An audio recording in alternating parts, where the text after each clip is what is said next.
What's up, guys? Young Bucks, Old Goats, episode 59. We're going to take you into week 14 of the NFL, and then we're going to talk some alien stuff, bases on Mars, things like that. And we'll have a couple of friends jumping on throughout the evening, hopefully. And I already got one of my boys here with me. Hialeah Comic Bro. What's up, dog? What's up, Randy? Dude, How's I've it been going? eating all that stuff. I can't wait to tell everybody how much dude, Mars, aliens, ghost. I like it. We'll save that for later. I'm not even gonna address those comments right now. But we'll get to that. By the way, cheers to you and everybody else out there. Cheers. Hope everybody's doing all right on this lovely Friday evening. I got a little rain over here. You got some rain in your area over there? Yeah, definitely. It started this afternoon. All right. Yeah, I got a little bit of not too bad, just a little sprinkle back there. Everybody stay hydrated. Yep. Well, we're kind of waiting for Tank to get into the picks, but while we are, let me see how much of these records I can show. That's kind of where we're at after last week. You went 6-9 for week 13, so 96, 81, and 3 overall. That's 533, a little bit lower than the week before.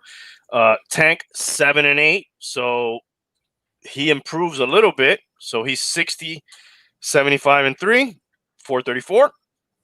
I was 8-7. So I'm just two games ahead of you exactly. 98, 79, and 3, 544. Razor thin. That shit's gonna go down to the wire, bro. It is. The expert, where is he? He's behind us. He's 528. So we're doing pretty good. Yep. While we're waiting for Tank, if he shows up. If not, we're gonna fly without. He might still not be recuperated from his drinking last week. We don't know. I mean, no, he kind of like bailed on us last week unexpectedly. Actually, not unexpectedly because you could kind of see the deterioration. He deteriorated during the show. Yes, you can see all levels of drunkenness. That first drink, excited, loud, and then falling, and then yawning. Yeah, and then like he pulled the ripcord and just, I guess, parachuted into his bed. So nobody's seen him. We think he's okay. Did you see that game last night? Dude, I really didn't. I didn't even see the highlights. I just saw the score, and I saw the score and the stats. That's what I looked at. We all started 0-1. We all had taken the Patriots. They obviously fooled us by what they looked like last week. Just tearing up the Chargers 45-0, and then now, they kind of get blown out in reverse, 24-3, I think, right? Yeah, man, we should have known, man. The Rams defense was gonna stop them all. I should have known, dude. Damn it. You can't trust them, right? You can't, dude. You cannot trust them. Incredible. That team is. I think they've secured their first non-10 win season since the year Brady got hurt, 2008, which is 17 years in a row. I think it might be longer than that. It was 17 years in a row of 10 victories. Because I think they had 10 victories that year with Casal. Yeah, you're right. I think they did. I think there's something that happened since that season. I can't remember what, but you're right. I think they did hit double digits that year with Matt Castle. I think they were Matt Castle. I think they were 10-6. But man, just think of that record though, man. 17 years straight with 10 wins or more. Bro, is that being a spoiled fan if you're in New England? Oh my God. Yeah, dude. I mean, I remember somebody said everybody knows I fucking hate these people, but I remember somebody saying in an interview to Belichick when they weren't giving information about something, I don't remember what, and they were like, what do you say to these fans that have been with you through thick and thin? And he goes, hey, wait a second. There hasn't been too much thin around here. You know what I mean? Like, yeah. dude. And it's funny, the NFL fan, because I've been at those games sitting next to them. It's never enough. It's never enough, dude. They're still gonna complain. They're never gonna be like the logical fan and be like, "Oh, Brady got us 6 championships." All right, maybe they hate. A lot of them don't like Brady now that he left. A lot of them are super pissed that they're not doing great. But come on, man, Dude, how long are you gonna do that for? How can you be pissed off at that guy just because he left? What the hell do you think? It's like, come on, dude. He gave you all those years of winning, some of the greatest football, 6 Super Bowls, and you're gonna freaking bitch because he left? That's just not gonna last forever. Ego, dude, got in that way. Otherwise, those guys will still be together and probably still torturing most of the AFC. Yeah, because he's still good, dude. He's still a hell of a quarterback, and that was the greatest. That system, dude. They were just tailor made. Yeah, his ass needs to retire now, dude. He's not in that system no more, dude. It's the system. It's the system, dude. And the game planning that they have. It's like a job, bro. You're at a job for that many years. You know where everything is. You know all the little things that can happen. Boom, boom, boom, boom, boom. That's how he was in that offense. Now all of a sudden he's like starting a new job, and he doesn't know. He's not used to it. It's all different, dude. It's hard. Yeah, that's what she said. All right, I think we should start diving into these picks, right? Let's do it, man. Let's do it. All right. Before we do, real quick, before we do, is that it? Is it the official death of the Patriots? I ask this like almost every time that they lose another game. I asked it when they lost to the Ravens last year, and I asked it when they lost to the Titans last year. I asked it when they lost to the Texans this year. I'll ask it again now. I think they're in flux big time, and they gotta find that quarterback of the future, and they don't have him. He's not on that squad. They are gonna get a lot of the guys from the COVID that opted out. Mm-hmm. But those guys weren't young to begin with, and they're going to be a year out of football. They're not. You can't expect them just to jump right back in. So I would have to say yes. I think this season's going to be their norm for the next few. I would say is my guess. I would think they should give that guy a better shot, Stidham, to find out. Yeah, I agree. You already know what Cam is, I think. Exactly. He's not going to magically, I don't think, go back to his MVP form. You've given him a shot, a real good shot. Now, what the hell do you have to lose? It's almost mathematically over. Give the other kid a chance. Find out what he is. Yeah. Did you, the other day I was looking at, they were comparing these stats, and Josh Allen from Buffalo, they compared his stats so far against Cam Newton's the year he won the MVP. Dude, nobody's talking about that kid. That kid's having an amazing freaking year, bro. Early in the year, they were talking about him and Russell Wilson. And then, Aaron Rodgers got in the mix. Yeah. And I guess now Mahomes is there like always, right? Yeah. But, yeah, dude, I like him, dude. That guy I like him as well. Tough fucking guy. Grew up on a farm and shit, so he's not going to be soft, So I think they got a quarterback for a while there, dude. Just like the Chiefs do. I think they hit on him, dude. I think they hit on him. I don't know why I went there. I guess because of Cam conversation. Yeah. All right. Speaking of, I don't know. I'm trying to segue into this. Speaking of comeback players of the year, we were thinking Cam might be a comeback player of the year. Look who I found back there. Yo. No. Oh no! Don't finish the. Is that a new bottle?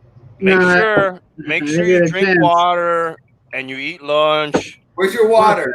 You have water? Fuck the water. Oh no! Okay, so what? 11:30? I'm not. He might not make it to 11:30 this time. I don't know. We'll see. Hey, did you eat today? No. Oh, we're in for another treat. All right. Phase 1 starting now. All right, guys. first game on the schedule. Let me let's see if I can do the screen share real quick. Fuck you guys. I was backstage like for 10 minutes, dude. I heard everything you guys said. Yeah, we saw you, dude. We saw you. Yeah, whatever, bro. Share the audio Like a now. new haircut? I got a new haircut. Yeah. Nah. Ooh-wee.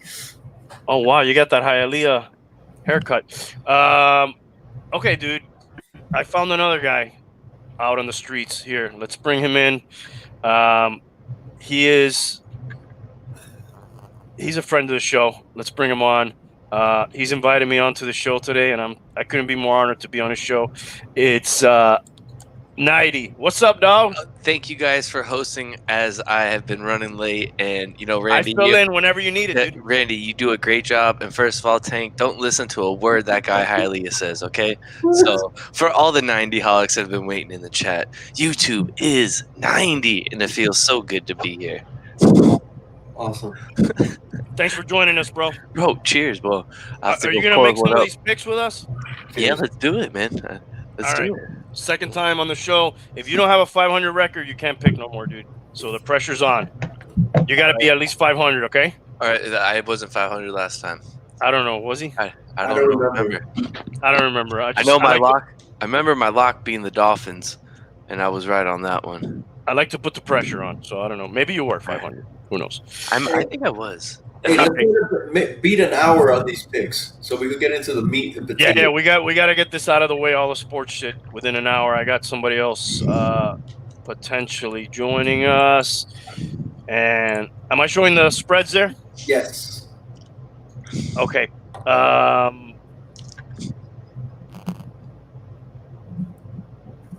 First game, I've got the Houston Texans at the Chicago Bears, and I got the Texans favored by 2. Since it's 4 of us, and I'm gonna get confused, I'll probably go first, and we'll go down the cubes. Me, Hialeah, Tank, and then Chad. Age before beauty. It's all right. Then I'd have to put Hialeah up top then. But anyways, we'll go with it. Who's favored in this one? The Texans? The Texans by 2, and that's my pick. Better quarterback of 2 not so good teams, and I'll roll with the Texans. I'm taking the Texans as well. You said it. Better quarterback, and that's it.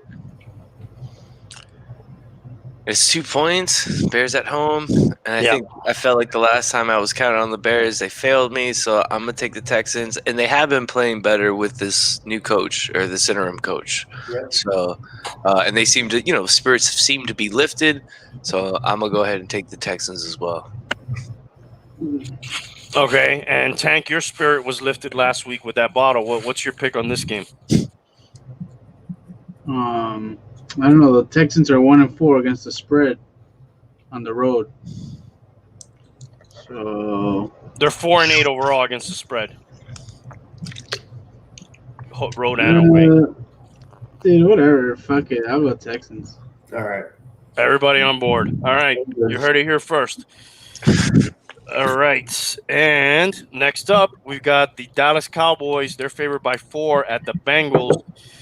In the words of Deion Sanders, ain't nobody care. Who wants to watch this game, dude? Nobody, bro.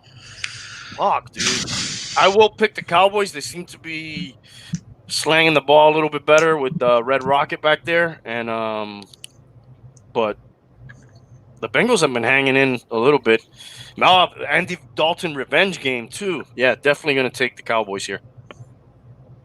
And with that, I'm going to take the Bengals. They've been playing some of the best defenses in the league the last 4 weeks, and they've been holding their own for the most part, man. They had the Dolphins for pretty much the first half. I'm going Bengals, man. Cowboys, dude, they're bad, dude. That D is bad. Elliott, they're still in it, though. They're still in it. They are because that division's bad. Ezekiel's banged up, dude. No, I'm going Bengals, man. All right. Tank, you're up, dude. You got any trends or anything? Yeah. The Cowboys are 2-10 against the spread this season. Sucks. 1-7 in their last 8 road games. Can I change my pick? Yeah, No, there's time. Oh, Nah, I'm just kidding. no, and I'm going Bengals because of this one. It says that Cincinnati is 4-0-1 in this season at home. Against the spread? Yeah, All right. Fair enough. Yeah, they're 7-5 overall against the spread, which I'm is going not bad. Bengals. yeah, and I agree with Tank and Hialeah on this one. I'm going Bengals. Cowboys are terrible, and they're even terrible offensively. Yeah. Like as bad as they are defensively, their offense is just as bad. So even with no Burrows, to Hialeah's point, they kind of are still hanging in games and making them competitive. So I'm taking Bengals, especially at home. All right. Next up, we've got the Kansas City Chiefs at the hometown Miami Dolphins. We are working with a 7-point spread here. The Chiefs have been letting almost every team recently kind of hang around and in the game. I'm going to take the Dolphins and watch out if the Dolphins don't pull out the upset on this one. I haven't done that all year, but watch out. The Chiefs are due for one of those games where they're fucking around and they just can't pull it out at the end. They fuck around a little bit too much, and this defense may be one not to fuck around with. I got the Dolphins on this. I'm not picking them to win, but watch out. They might win. I'm all in with you. I'm taking the Dolphins. The Chiefs might be looking at New Orleans coming up next week in a really big test next week. So I think the Finns might be able to sneak one out. So I'm going Finns as well. All right. You know what? Kansas City, they've been playing their game. Wait, let me give you some numbers before I go. The Chiefs have failed to cover their last 4 games and are 3-3 against the spread on the road this season. And 6-6 overall. Yes. Spread. The Dolphins have covered 18 of their last 24. Wow. That's amazing. Yeah. I'm gonna go Dolphins and Really? yeah, bro. And it's gonna be my lock of the week. And it's your lock of the week. All right. Well, I mean, what a surprise. I guess, like everyone, especially as a homer, I'm following suit. I'm taking the Dolphins to take the spread, and actually, I'm going to one-up Randy. I'm calling the upset. I think that Kansas City's has not seen a defense like ours. They've been, playing kind of shaky and leaving teams in games. To Hialeah's point, they might be looking on to next week with New Orleans, which is quote unquote like a bigger team who they may see in the Super Bowl, so they might be looking at that matchup. And I actually, what's the weather look like tomorrow? We might have a little bit of that mugginess, even though it might be like 72 or 74, or it rains. So yeah, so it might be humid. Yeah, that humidity might play a factor. So cross country. I'm taking the Dolphins. I guess definitely lock on the week. I guess on the spread, I'm with you on Tank, but I'm calling the upset on this one. So this is your lock of the week, also. Yeah, I didn't want to take it, but yeah, I'm gonna go ahead and take it. I feel comfortable with it. I feel like we should, because the only other one that I would say would be the next game. I would take that as the lock of the week any day of the week, but we can get to that next. So the next game is the Arizona Cardinals, favored by 2.5 points at the New York Giants. I think they're getting back their quarterback, Daniel Jones. Colt McCoy was okay. What a fucking good backup Colt McCoy is, right? Professional NFL backup quarterback.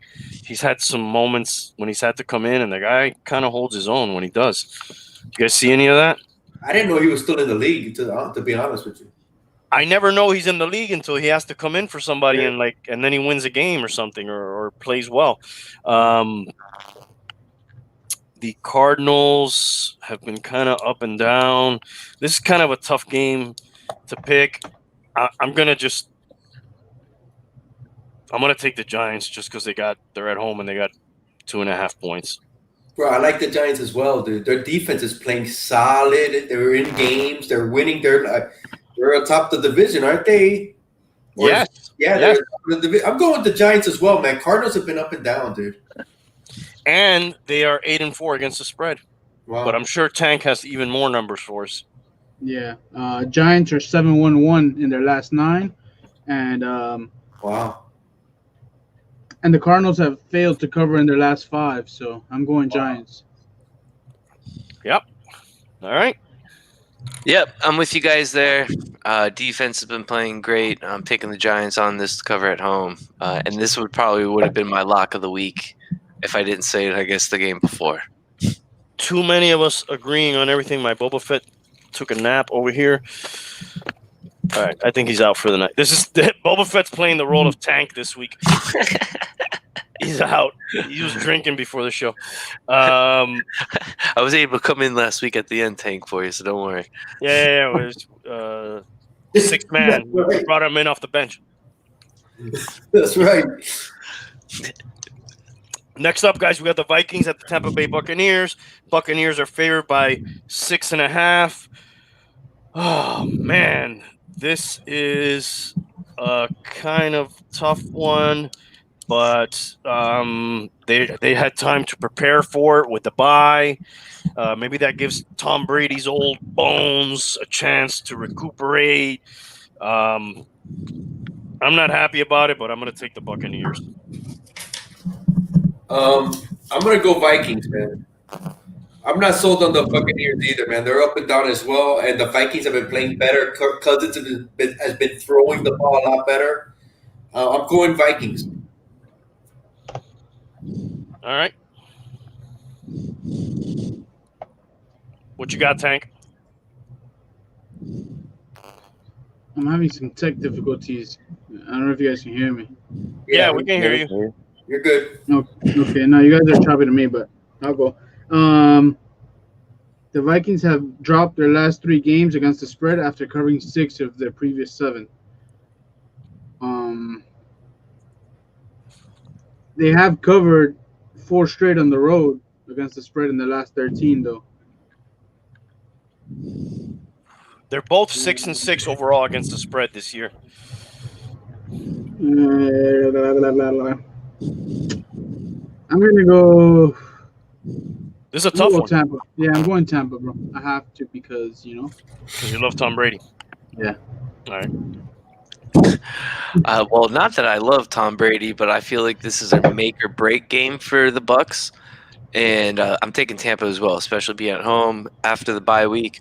I think if the team doesn't look at it as that, I think Tom Brady looks at it at that because with the momentum they've been having, if they take another loss, that's not going to look good going into the to the postseason, or even them getting out of the postseason if they keep losing games. So I think this is a make or break game for them, and I'm taking Bucks to cover the spread and win. Now, you said you don't love Tom Brady. Do you hate Tom Brady? Yes, he destroyed my division for 30 years. I mean, I guess hate is a strong word, so I dislike him immensely. Yeah, hate's a strong word. Is there a stronger word than hate? Because if there is, that's what I am for him. All right. No, I mean, I don't want to say that. Despise. I don't know if that's wrong. That's not more than hate. Hate's pretty. I mean, usually when you hate, I don't want to say I hate the man because it's not his fault. It's not his fault that he went to that team, and it's not his fault he's a cheater. It's more that you despise him. But they also say if you ain't cheating, you ain't trying to win. So that's what the Raiders used to say. Yeah. Uh-huh. Yeah. Yeah. All right. Yeah. I hate him. Next up, I hate him as well. Denver Broncos at the Carolina Panthers. Is that even on the screen here somewhere? There they are. Denver Broncos at the Carolina Panthers. The Panthers are favored by 3.5. I don't think we're going to get Christian McCaffrey here. I think that's pretty much for sure. Regardless, I am going to go with the Panthers. I'm going Panthers as well. Tank, what do you have for us? Both teams are 4-8. Both teams are 7-5 against the spread. Carolina is 2-4 against the spread this season. At 2-7 home? Yeah, at home. Okay. 2-7-1 in their last 8 home games. And Denver is 8-3 against the spread in their last 11 road games. I don't know. I think the Broncos might have a slight edge on this one. So you're taking the Broncos? Yeah, I'll go Broncos. All right. I'm with Tank on this one.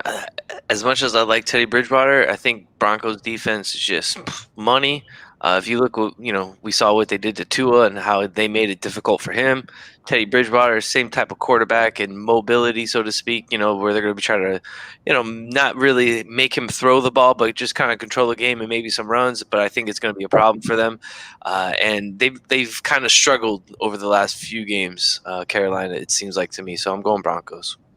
Hey, what a great story, Teddy Bridgewater, right? Oh, bro, I think it's one of those stories that's not talked about enough in the NFL, man. Miami guy, devastating knee injury. He was going to take charge of that Vikings team.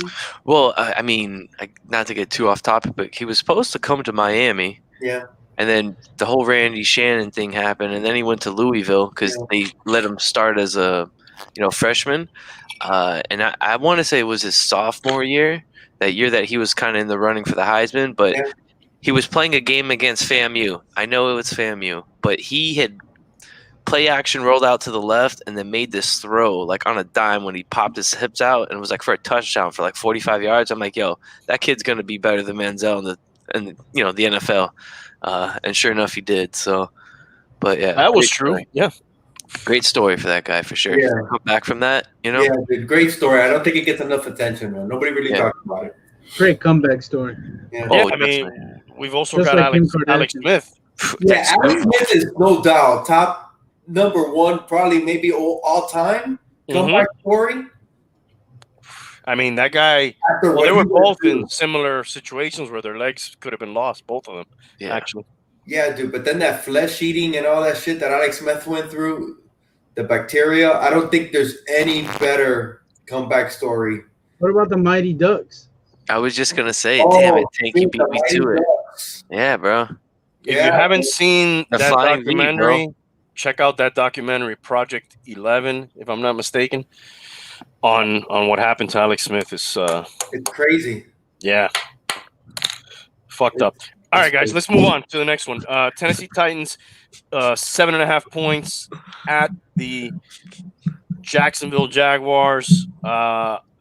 I've been picking the fucking Titans all year, it seems, and they never come through for you. Yeah, I'm not getting good results with them. I'm just gonna fucking throw a dart at the wall and take the Jaguars on this one. I don't really feel good about it though. I'm taking the Titans, man. I think the Jags have given up. I think they're done.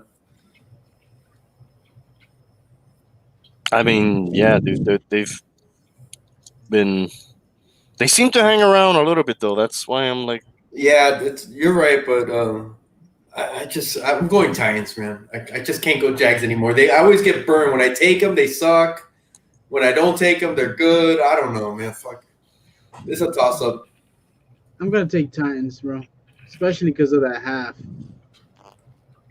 Okay. Yeah, I'm taking Titans as well. I think they're coming back this week to kind of prove what they didn't show last week. That could be. Yep. So, I mean, if anyone's coming out tomorrow, it's going to be Henry all day, or Sunday. Sorry, Henry all day. So. Yeah, he's probably due. And they didn't look good against Cleveland, so maybe they bounce back with that. All right, next one we got the Colts. They're favored by 3 at the Raiders, and that is the first 4:00 game on the slate. The Raiders are coming off that last-minute CAG to beat the Jets when they should have lost. Man, I think they shot their load last week. I think the Colts are gonna stick it to them. I'm gonna go Raiders. I think they're gonna look good. I think I think the Colts are due for a letdown. I think the Raiders are coming up, man. Yeah, I'm gonna go Raiders. I think the Raiders is the next big thing, bro. Yeah, bro. Um, They're the newest and new. You think they're going to make the playoffs? Dude, it's going to come yes, down to that Week 16 game against the Dolphins. Hey, man, we should come and watch that here. We need to watch that. Maybe do a little get together. Yeah. the Colts have covered 4 of their last 5 road games, and the Raiders are 9-16-3 against the spread in the second half of the season since 2017. Look at Tank with the deep dive stats. 9-6-3, you said? 16. Oh, 9-60, so not good. Yes, That's what you said. All right. that's why they went to Vegas to make their odds better. You can't keep. It's the whole different thing. Hey, for years, you remember they were like, "We'll never have a team in Vegas because of the gambling. Yeah. It's gonna. They don't want to. It'll be too easy to get to the players and stuff." I wonder if they live there, like most of the players, like near the casinos and shit. No, or- they definitely live in the outskirts. Like there's like suburban areas and like and I'm sure it's close to Vegas. It's like 15-20 minute drive. But like I'm sure a lot of them live like just on the outskirts because I had my best friend's sister, she lived out there for a couple years and we went and hung out there for 4 days and it was like kind of like in those same areas and then it was like a 20-minute drive when we were on the strip or like a 15-minute drive we were on the strip. So, Do you remember the name of the town? not off the top of my I head. think there's like Henderson is one of them out It there. could have been Henderson, but I mean, I was in Vegas, bro. Come on. I need to go there again, dude. It's been too long. It's been like 11 years since I've been there. And how many Raider players do you think are visiting the brothels and those type of? Are there brothels there? No, right? There's just call girls. Yeah, no, not in Vegas. It's in the little Outs- counties in Nevada. Yeah, like in the outskirts. Yeah, In what the was it desert. called? The Bunny Ranch or something? Bunny Ranch, yeah. But back to the spread. I'm taking. Yeah, go ahead. Your pick. Go ahead. I'm taking the Colts on this one. I think the Colts are also going to upset, I guess, the Raiders on this. Raiders have looked shaky all year, and I can finally understand and see why Hialeah has been going against them on his own self because they have not played solid in any game. And even though it seems like the Colts are due for an upset, they just seem to be more put together. And they went and had that game. What, they won that game against LA, didn't they? Go to LA and beat LA late or something like. There was a team that they came in and beat late. So I'm taking the Colts, especially on that spread. Rivers is doing his thing. Dude, Their minus defense 3 is stacked. that's a tight score. That's a tight spread. Defense is stacked. They can cover it. All right, let's move on to the New York Jets, who just are deflated at the Seattle Seahawks. How does Adam Gase still have a job? I guess they're just making sure they get that number 1 pick with him before they fire. What's the line? 14? 13.5 is what we're working with, even though it says 14 on there. Dude, the Seahawks to me have been not to me, but they have been. If you look at their point totals the last 4 weeks, they're scoring like under 20 points a game, which the first 8 games they were scoring like in the 30s every game. They're on the downward trend, and I think 14 points or 13.5 is a lot to ask for, even though they're at home and even though the Jets suck and they're probably disappointed with what happened. I'm gonna take the Jets, dude. I'm taking the Jets as well, and it's for everything you just said, man. 13.5 is a lot of points, bro. They're only scoring 19 a game the last 4 games, so I mean, they basically got to score what they've been scoring and not let the Jets score it all, which could happen, but it's hard. I'm going Jets as well. Well. It could happen, but I'm going with the Jets. That's why they play the games. I'm gonna go Jets, dude. Damn it. All right, well, I guess I'll be the one that gets the grant. I'm taking Seahawks on this. I think they're going to go out because they have been in some sort of struggle. This is Russell Wilson's like, all right, if I'm going to have a comeback game, this is the one it's going to be. Let's go blow up and beat up on the Jets. They're terrible. I think they can definitely, cover the spread. Bro, So I'll take I it. hope you're right, man. I need Lockett to go off, man. this week. I need Lockett to go fucking blow up, motherfucker. So Me too, bro. I have him playing too, man. I'm with I you. need him to go off. He may be right, dude. This may be a game to get right. If there's ever I a game hope so. to get right, Hey, but I they hope gotta you're prove right. it to me. They gotta prove it. Nah, Hopefully, if I they hope blow he's up wrong. and Lockett gets a touchdown, I'm yo, good. thanks. All right, let's move on, fellas. Next game here. This is the Green Bay Packers are favored by 7.5 at the Detroit Lions. God damn it, man. Tough game. Lions have covered their last 3 home games against the Packers. Okay. You have some other numbers too before I make my pick here. Detroit is 2-4 against the spread in their last 6 games, and they lost 42-21 to Green Bay, September 20th. Yep, and the Packers are 8-4 against the spread overall this year. I'm gonna take the Packers, dude. The Lions are the Lions, bro. You can never trust them.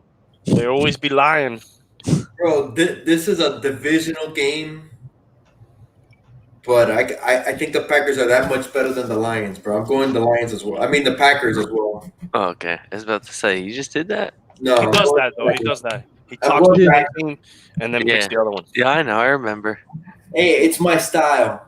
Yeah. 4 and 3 and 2 and 1, and when I'm on the mic, the suckers won. Don't do I it, don't- bro. Don't I do it. don't know what type of style you have, but all right.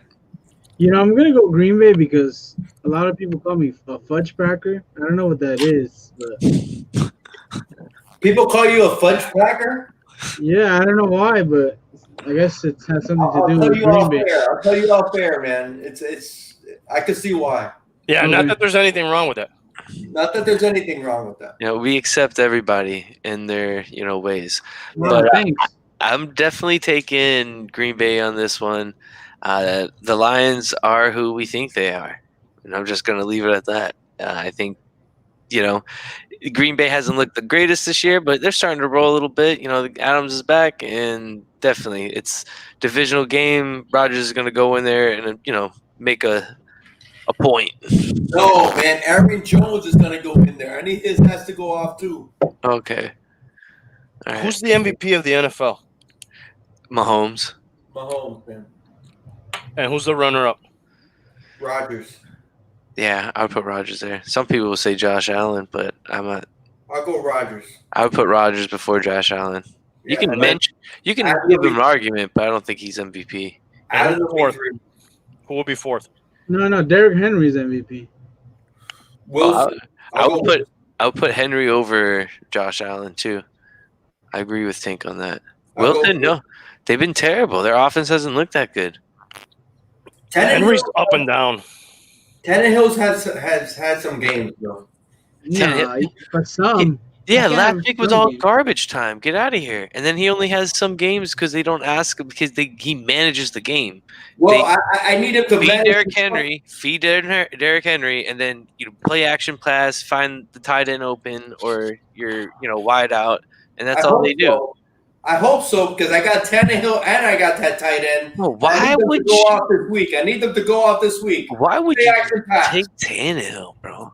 All right, let's speed it up a little bit because there's still like 6 games left here, 5 games. Okay. All right, Saints at the Eagles. The Saints are favored by 7. I think Jalen Hurts is going to play. Is he? Has that been confirmed? Yes, he is. It is confirmed. All right. You know what? I think that's going to give the Eagles a spark and let them stay in the game a little bit. And I don't think they're going to win, but I think they might be able to keep it close So you're at taking home. I'm taking the Eagles. Eagles. I'm taking the Eagles. I'm taking the Saints. I love that defense. All right. I'm trying to keep it as fast as I can, Randy. That's good. Saints. Excellent analysis, gentlemen. Next up, we've got the Atlanta Falcons at the Los Angeles Chargers. The Falcons. I didn't say don't say anything. You can say something. That's fine. We needed a quickie like that. That's good. Falcons favored by 2.5 at the Everyone Los needs a Angeles quickie. Chargers. Falcons by 2.5. Falcons by 2.5 at the Los Angeles Chargers. Chargers are a defeated team. Falcons are an inspired team. I'm gonna go with those trends and take the Falcons. I'll take the Chargers. I think there's only up from a 0 last week, and the Falcons. Yeah, I'm going Chargers. All right. I'm gonna go Falcons, dude. The Chargers have failed to cover their last 6 games. Okay, with that, I'm changing my pick. No, I'm saying Chargers. Look, we're gonna give you a little red flag, and then you can only throw that little red flag once a show, and then that's when you can change your pick. Okay, I haven't changed my pick yet. You could throw your red flag one time if you want. Okay, I'm going Chargers. All right. Yeah. Well, I'm gonna go Falcons on this. I agree with Randy. Just Chargers are defeated, and Falcons are, they got some momentum going. Once again, a team that's kind of rolling, so to speak. Rolling. Now, where are they playing this game in Los Angeles? Yeah. Because they had all those lockdowns, and the 49ers had to go play in Phoenix. That's why I was asking. As far as I know, they're still in. All right. Wasn't sure if that extended to them too with the lockdowns and stuff. Anyways, next up, the Washington football team at the San Francisco 49ers. Again, I'm not sure if they're playing this game in San Francisco or not. They played last game in Arizona. No, they're playing in Arizona. This one's Arizona. San Francisco's Arizona, but LA is in LA. Okay.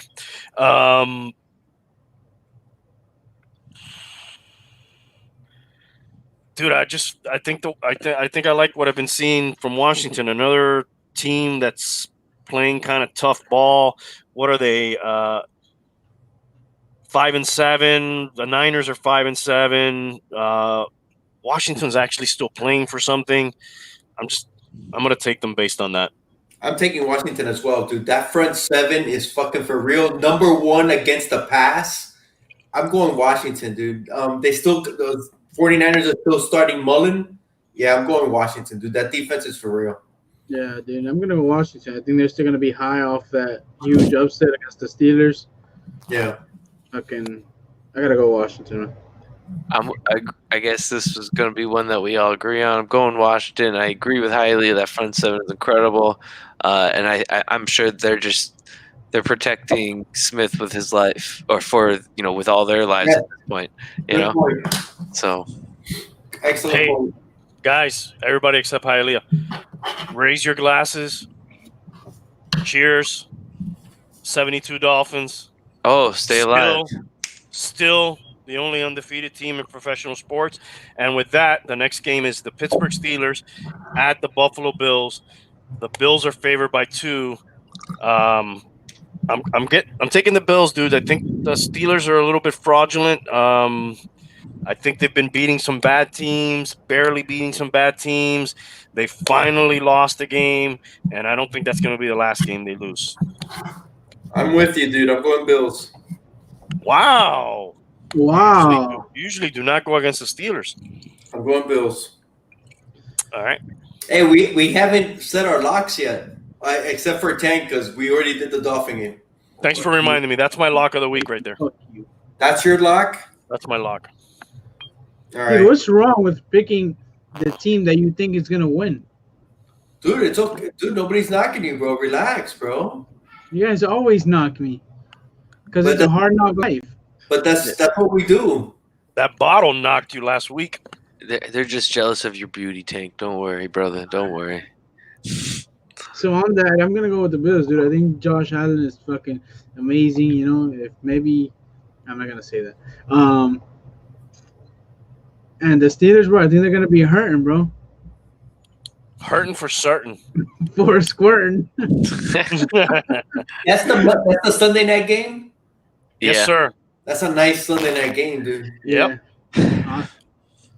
I'm going to take the Bills to cover the spread, but for the sake of my Dolphins, I need the Steelers to win this game.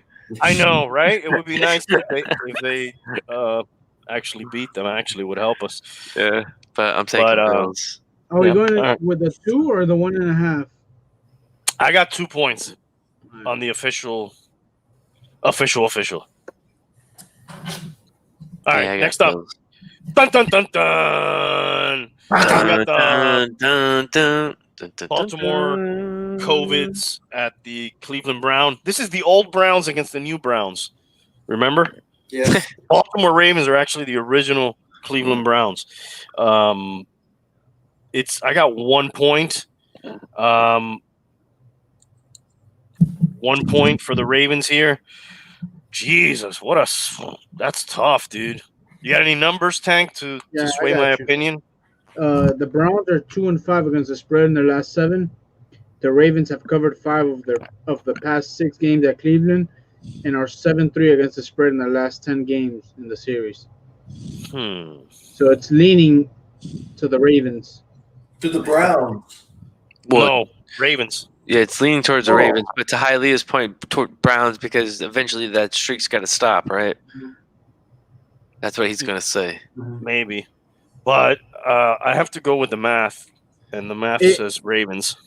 Hialeah, it's the Ravens because it's the Ravens have covered 5 of the past 6 at Cleveland, and are 7-3 against the spread in the last 10 in the series. Yeah. Okay, maybe it's because maybe I'm gonna be tanked this week. It's my turn, and that's why I probably said that statement right there. Okay, I understand, bro. I'm going. Randy, you made a pick? Yeah, I got the Ravens. The math says the Ravens. I got the Ravens as well, dude. All right. I gotta get my luck of the week, man. I'm gonna go with the Ravens, bro. Okay. It's 2 points? Yes. 2 points. Not 1. I'm sorry. It's 1. We got 1 it's point. 1 point. It's basically almost a pick 'em. Yeah, even though you see this more up-to-date spread is 2.5, so the money's coming in on Baltimore for sure. You know what? I'm going to go against the grain here. I'm going to take Cleveland. I think they're running high offensively from last week. Baltimore's offense just has been flat all year. I feel like they're very one-dimensional, and especially Cleveland at home. I feel like that's going to be swinging their way. So I'm taking Cleveland. All right, I got you. Hey, my lock of the week is the Giants. That was the one I was going to be the lock of the week, but I took the Dolphins. But Hialeah wasn't listening because he said Tank was the only one with his lock of the week. Oh, my bad. Right. It's okay. I'm going Giants. That's my lock. Mine was the Bills. 90 and Tank had the same lock guy right there. Hey, wait a second. Tank, before we get into the you got some new ink, didn't you? Yeah, I did. Dude, what did you get? That looked pretty badass, and you just got the line work, right? Yeah, I just did the line work. Very nice, dude. You want to share with us? Oh, sweet. Randy, let's make that big, man. Let's share that, dude. A little Goku and Vegeta action. Yeah. Let's see here. Give me 1 second. Very How do nice. I do this? Just there you go. How's it healing? Pretty good. I mean, it's 2 days, and it's just lines. So, who are those people? That's Goku. Goku. He's gonna be Ultra Instinct with the white hair and shit, and then Vegeta. Super Saiyan? Yeah. Is there Super Saiyan, or there God Super Saiyan, or Super Saiyan, Super Saiyan, Super Saiyan? Yeah, whatever you want it to be. Very nice, man. Thanks, bro. Very nice. How long did that take? 3 hours. Is it the same artist that done you? Yeah, the other ones. Nice. What do you? So I'm gonna talk about that in a minute. Are you an anime guy, 90? I wouldn't say. I mean, I guess there was like a phase that I was into anime, but like older stuff, like I'm into like Cowboy Bebop, Trigun. I mean, I don't consider Dragon Ball Z anime because I felt like it was so accessible, I guess, and so Americanized to a sense, and like so. But I did watch Dragon Ball Z as a kid growing up, so I know about all those characters. So I'm a comic book guy. Yeah, I'm more. Yeah, you're definitely more like a comic book guy for sure. Star Wars all day. Star Wars all day. Hell yeah. Anything else on the sports? Do you guys? I think we talked about it, dude. Does everybody think the Steelers are fake, or No, I think they're real. I think they're real. I don't think they're as good as everybody was saying. 16-0 is good. As good as their record indicates. Yeah. No, I think the record. I think they're a good team. I think their record does amplify what they are. I think maybe it was a team that people didn't see that coming into this year because over the last few years they haven't really been this because their defense has been a little not the same because usually that was kind of like their vocal point, and then they had to like switch over to become more of an offensive team with Big Ben and everything. But it seems like their defense has really changed into gear this year, and I think that's what's helped solidify them. So I really do think that the real deal. They're like 8-8 last year, right? Dude, Yeah. I don't think they're the real deal, man. They've lost Bush and they lost that other linebacker, which I can't remember his name right now. But they lost two key defenders and their running game. The Steelers are known for running the ball, and they're not pounding it like they used to. And I think that will be their downfall. To me, if they face the Chiefs, they're going to lose. So that means to me. Well, I mean, if they can't run the ball and control the clock, it's their downfall. no, I still think the Chiefs are the team to beat in the AFC. I agree with you there, Randy. But I do think that Pittsburgh has a legitimate chance, I guess you could say. Like, I wouldn't be surprised if they beat the Chiefs, if they came down to it to get to the Super Bowl. I think the Bills are a bigger threat to the Chiefs. That's a team I don't believe. I do. So you're talking about so you're telling me I think they're peaking. with a quarterback. Pittsburgh's going to go down. But you're talking about We're talking about a franchise that's been there before with proven coaching and a proven quarterback. And nothing against the Bills, but they've somehow been able to coach out stupid or coach out, I guess you could say turnovers, because that's what he was making, stupid turnovers, and that's what they did is they coach him out how to not do turnovers. But that's a team that I'm not sure if I'm completely sold on, because this is the first year they've ever had any type of light like this. Yeah, okay, they went and got Diggs, so it's kind of like something like, okay, people don't know how to plan for it, but I think at the end of the season, they'll be exposed. I think Buffalo is playing better. Is going to be playing better at the end of the season than Pittsburgh. I agree with you, dude. I do like the Bills a little bit more as the season goes on, probably. But anything can happen, man. You don't know. That's why they play the games. That's why I know. But I would be fucking shocked if the Chiefs are not in the Super Bowl, to be honest with you. Me too. Me too. I agree. Yeah. Question is who's they're playing on the other side. That I feel like is a toss up over there. It's wide open, right? Yeah, I mean, I guess I would say going to the season, I would Giants, right? Obviously, I would have taken Tampa Bay going into the season, but now I'm not too sure. I mean, New Orleans was rolling, but then Breeze got hurt, and you're not too sold on them, He should be coming back soon, though. But coming back from that type of injury, he's going to be getting them to a Super Bowl or be able to, I don't know. the pack, bro. That's sleeper. Hey, Aaron Rodgers versus Mahomes. Damn, and then Mahomes beats another GOAT. That would be crazy. Yeah, it's going to be interesting. That would be a great Super Bowl, though.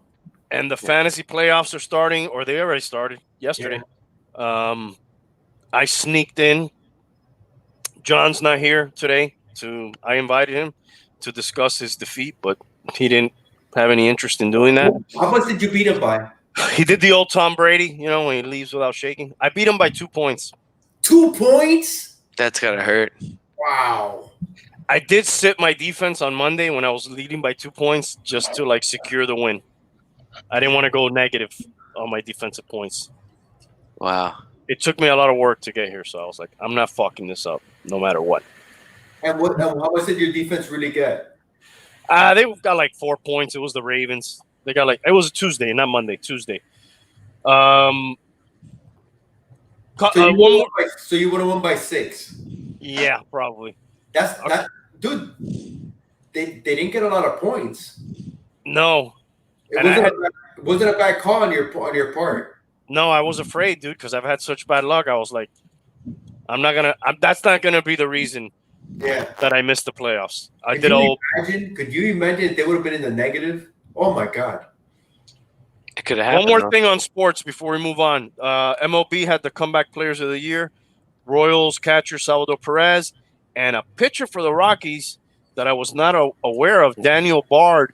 The guy was 7 years away from the game or from the majors. He played a couple years in the minors. Oh He yeah, that was a retired in cool story. 2017. Yeah, he got like the yips where he just couldn't throw the ball, and he came back, dude, at 35 years old and Yeah. had a good season. So cool story. Good for him. Salvi,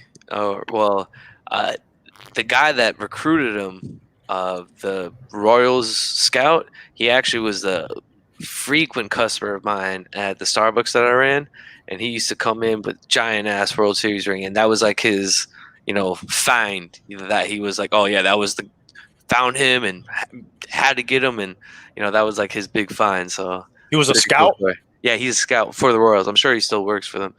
Well, if he In found that Orlando. guy, yeah, that Yeah. buys you a little. Oh yeah. Scouting is So- just like gambling, dude. It's like the Yeah. more guys you hit, the more they can let you play in the Yeah. game. You guys ever seen that movie, Trouble Moneyball. with the Curve? Oh no, Well, but that's a I good heard movie, good too. things.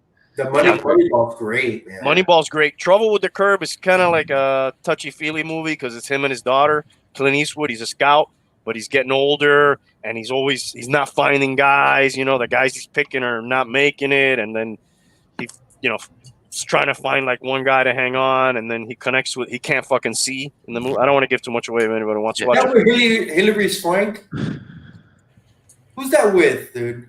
Isn't Hillary Swank $1 Million Baby? $1 Million Baby. That's what it is. I did want to mention one more thing on sports, if that was cool with you, Randy. Yeah. But what about the rumors of James Harden possibly, wanting to come to Miami? Jimmy Butler saying, liking his post, and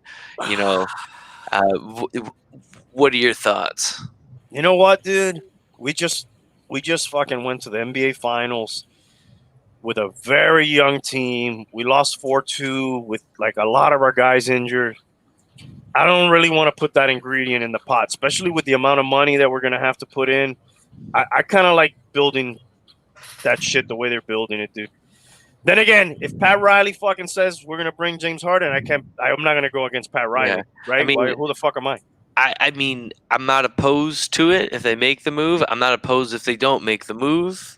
Because I agree with you. I think they have a nice core and a good team. But when I think about it, he automatically makes your team better no matter what. And I think, if you look at it, in the finals when we couldn't get anything going offensively, or when Jimmy really had to do both offense and defense, that would give him a chance to free up, just focus on defense, let Harden run offensively. So I could see the thought process behind it. But we would have to give up people. Like I think, we would lose players, I think, like Hero, Duncan Robinson, because someone like that you don't get for the free. So He doesn't seem like a Heat guy, though. He doesn't seem like a Heat type of guy. no, but it could be one of those. Like I didn't think Shaq was a Heat guy, right? A lot of people think, but when Shaq came, he wasn't really Heat culture, but he turned out, and I feel like it's almost a kind of like the same situation there. And people forget, we had to give up some players that we liked. At that time for Shaq, like Lamar Odom, like I was a player that people loved. Yeah, Karan Butler was another one that everyone loved that we had to give up, but it brought us a championship. So if you look at it that way, can't Okay. be mad. But Okay, for me, fuck no. I don't want no fucking Harden on my team, dude. Fuck that shit. I don't want him. I mean, He just got 2 foul shots right now after that comment. yeah, I but don't want, let I me, don't but want let me Harden, ask you, bro. does he win you more regular season games? I don't give a shit. I don't want Harden. Dude, I don't think so. I think Harden he's a player that needs to play by himself, bro. I don't think there are gonna be any other stars in the team because, dude, he had Westbrook, he had CP3, and he really got nothing accomplished, bro. Doesn't Yeah, he but- not play defense? I don't want him, dude. I don't want him. I mean, but if he came here, I think they would change that. Not that he would play incredible defense, but I think that would change. But I also think if you look at the people that he was playing with, those are all guys that need the ball in their hands, just like him, right? If you team him up with someone like Jimmy Butler and Bam, who don't necessarily need the ball in their hands, who are kind of more team mentality, it might work. I really, like I said, I could see it working. I really could. He'd have to fucking like buy in and change and you know. Of course. Oh no, of course. But that of course that would have to be part of it.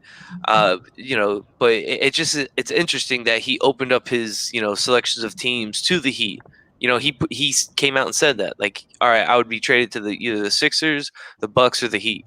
It's kind of like trying to make a stripper your wife. I think it's just probably not going to work. I don't know. Let me bring on my boy here. He's in the back room area. You know, I don't know. You could be right, dude. Who knows? Let's see. Oh, yeah. I'm going to bring on my boy back here. We'll ask him that same question. I know he's a Heat fan. Chris from the Talking Trash Can podcast. What's up, big dog? How you doing? What's up? Yo, what up? What's up, Chris? Hialeah. Thanks. What's going on? 90. Nice to meet you, brother. My name's Chris. Cheers, brother. Nice I to meet you as well. told Chris Galactic because I thought we were gonna talk. I thought we were gonna talk about some UFOs. No, We're we're getting into it about now. to- We're getting into it now. We're gonna talk about James Harden. Yeah, we were talking about Harden. Would you like to see him on the Heat? Okay, I just want to put this out in the universe first.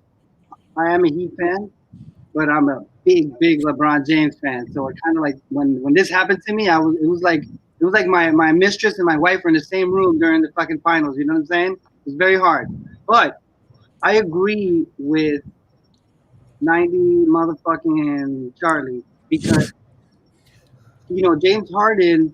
I don't like James Harden. Bro. But I like Miami. The Miami Heat organization is like a fucking its own little bubble, bro. Like every player that goes there, like your example of Shaq, even LeBron, the guy that I follow, they're a different player when they go to the Miami Heat organization, man. Pat Riley, that's all it is, Pat Riley. So I think it would work. No, I probably wouldn't play D, but it would work because of the way they play. Like you say, like how Bam plays. It's not like Bam had all the plays for him, yet he was scoring all the goddamn ball. Like they're the off-ball scorers, so you need a guy like him all the time on. And think about I think about those times when we were struggling to score, and someone like him who can create nothing from nothing. Like I'm like, all right, so that skill set could work. And then who knows? Like I said, playing with Jimmy, like who is such a team player, that might just elevate his game. Unlike Westbrook or CP3, because those are two types of players that. They're on the ball players. They need to have the ball to like work, just like he does. Yeah, dude. But Harden's disappeared in the biggest moments, bro. Correct. And he's thrown up zero. You know what I'm talking about? This is true, and this is why you must do the Miami Heat test. Like, if you can't make it at Miami organization, you ain't shit, man. Yeah, sure. I'll say that. Out here in Miami. Miami's a place. Like, even just living at South Beach. It's just living here and playing here is just a different thing, man. Hey, you know what? We keep talking about Belichick and being so freaking lucky with having them for so many years. How lucky are we to have Riley's for this, bro? Oh yeah, for sure. Absolutely, man. But I was a big fan of him when watching, not really knowing basketball, because I was so young when I lived in LA, but my father and my older brother doing that whole Laker thing, and there he was doing that dynasty thing, you know, before he comes here. And because I'm a bigger fan of him now, as him being older, but I remember his time, you know, what he did over there, calling the back-to-back I was at the live parade when he says, next year we're winning again.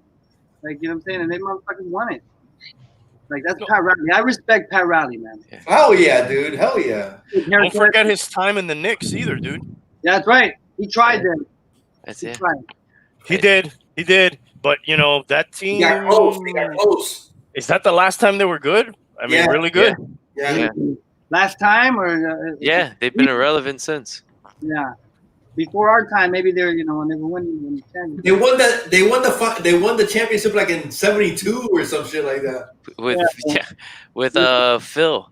West Zen Master was there, like doing his thing. Yeah.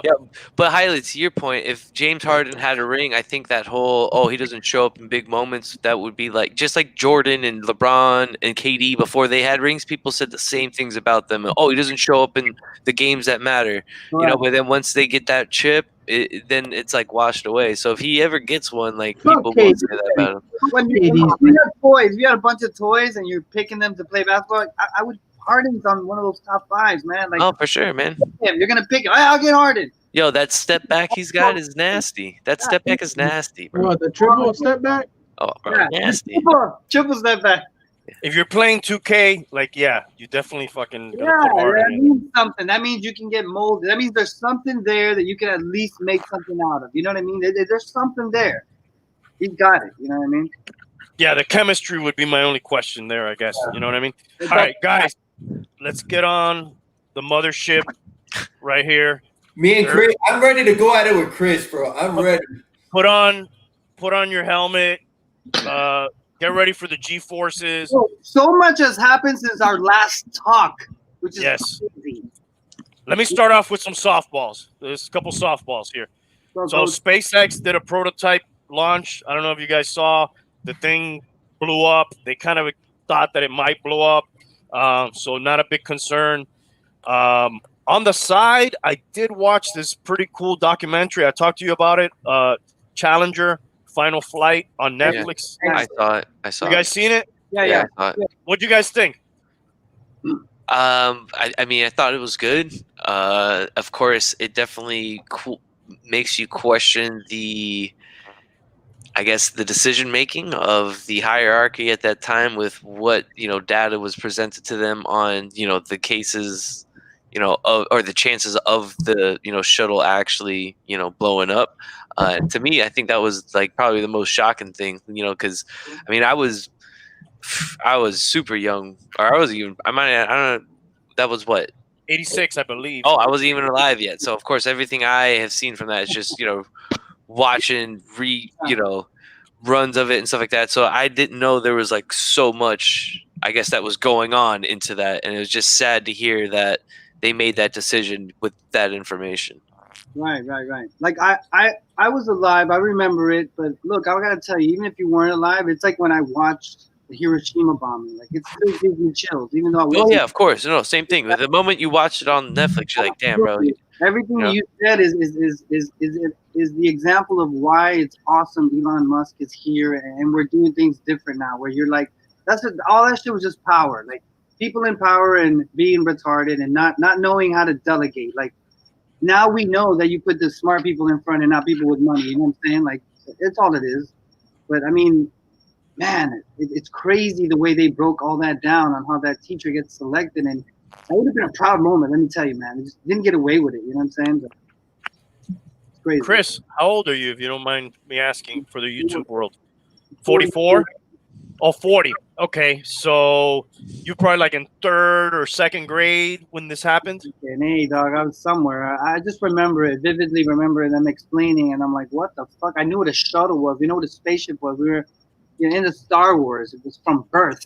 You know what I'm saying? So, like, for a spaceship to blow up, it's just memorable for a kid. You know what I mean? And then the teacher part just always resonated.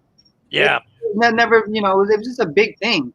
The show exploited that, and it showed how big it was. Yeah, dude. And how about being that fucking backup teacher? Oof, Holy shit! Like, thank God she lost, right? yeah, like, hey, listen, we need to train just in case. Like, she's like, holy shit! Thank God there wasn't a just in case. He would have died. When the series starts, they show like a what do you call that? Not a like that rollaway cart that they used to have in class, roll in with the TV. Yeah. Oh, the TV. I remember that so vividly in my class. The audio visual cart. Yes. What does that mean? That means you're going to sleep for a little bit. Yeah, bro. But I remember that for that moment, because there was a teacher. Almost every kid in elementary school at the time saw that live, and they also said, like, an interesting stat. Pre social media days, pre-internet days, like 80 to 85% of the population said they knew about it within an hour. That's how big it was. Kind of like almost like a JFK moment, where like almost everybody knew. That was my first JFK moment. Yeah. No, in my ass is young, so yeah. Here's the crazy part. It's kind of like the Elon Musk's rocket that blew up, the test, whatever. Yeah. Like the video's great if you haven't seen it. Like, it's awesome. You almost forget that movies copy like real explosions. Like, you know what I'm saying? Like, this shit looked amazing. but it's kind of like you know, it's kind of like if you get a baby right now, like a 1-year-old, and you just show him test driving of these new cars, and some of them crash. They're gonna be like, "What the fuck?" And get all excited. But it's like this is what happens when you're just progressing in space. You know what I'm saying? Like some of them are gonna crash. The tests are always gonna crash as you get better. The good thing is that we're fucking flying back into space, bro. Yeah, we need to. That's the important part. You know what I'm saying? And Elon Musk is a smart dude. I mean, look where he's at right now, where he's already testing vessels that might want to transport us into space. Like, they already crashed one. Like, that's awesome. There's no more like talking about it. They already crashed one. Like, let's crash 14 more until we get this shit right and keep it going. That's the important part. Money Yeah. and thing to him. Put robots in there. Don't put fucking teachers and people like you and me so we die. He likes doing that too, Chris. He's like, let's test it. It blew up. All right, what do we do wrong? Let's do it again. He doesn't want to blow it up with people in it. He wants to blow it up before so he doesn't blow it up later. Exactly, because you know what it is? It's crazy that we have to talk like that and say, hey, this guy's smart. It's not that he's smart. He's fucking actually just convincing people like, hey, let's do this shit right this time. And that's the whole part of like our human nature that I've been always struggling with this alien shit and this secretive shit, or if there isn't, like human beings got to get over these fucking dumb things that we suffer from so we can just, how easy it would be to already probably start going to Mars. It's just the speed bumps are ridiculous if we explain what they are. You know what I mean? It's not because we're dumb. Yeah, I also think it's just, if you look at where I guess our space program was and what it was quote unquote trying to accomplish, being the first ones that now it was a race. It was a race. Yeah, there's no race, and I think that's what Elon Musk is like. Look, as much as the race is to get to space eventually, and I think he understands that. But it's like, to your point, let's do it the right way. Let's make sure that we can reutilize our rockets. Like, why weren't we doing those things before? To see one of those things go up and then come back down, it's one of the coolest things ever. And then they prep it so it can be launched again. So I agree with you. That's unheard of in the American way of going to space. Unheard of. Yeah. So I like that he's not in government too. Because dude, that Challenger thing. That one of the biggest takeaways for me watching is they talked about the pressure.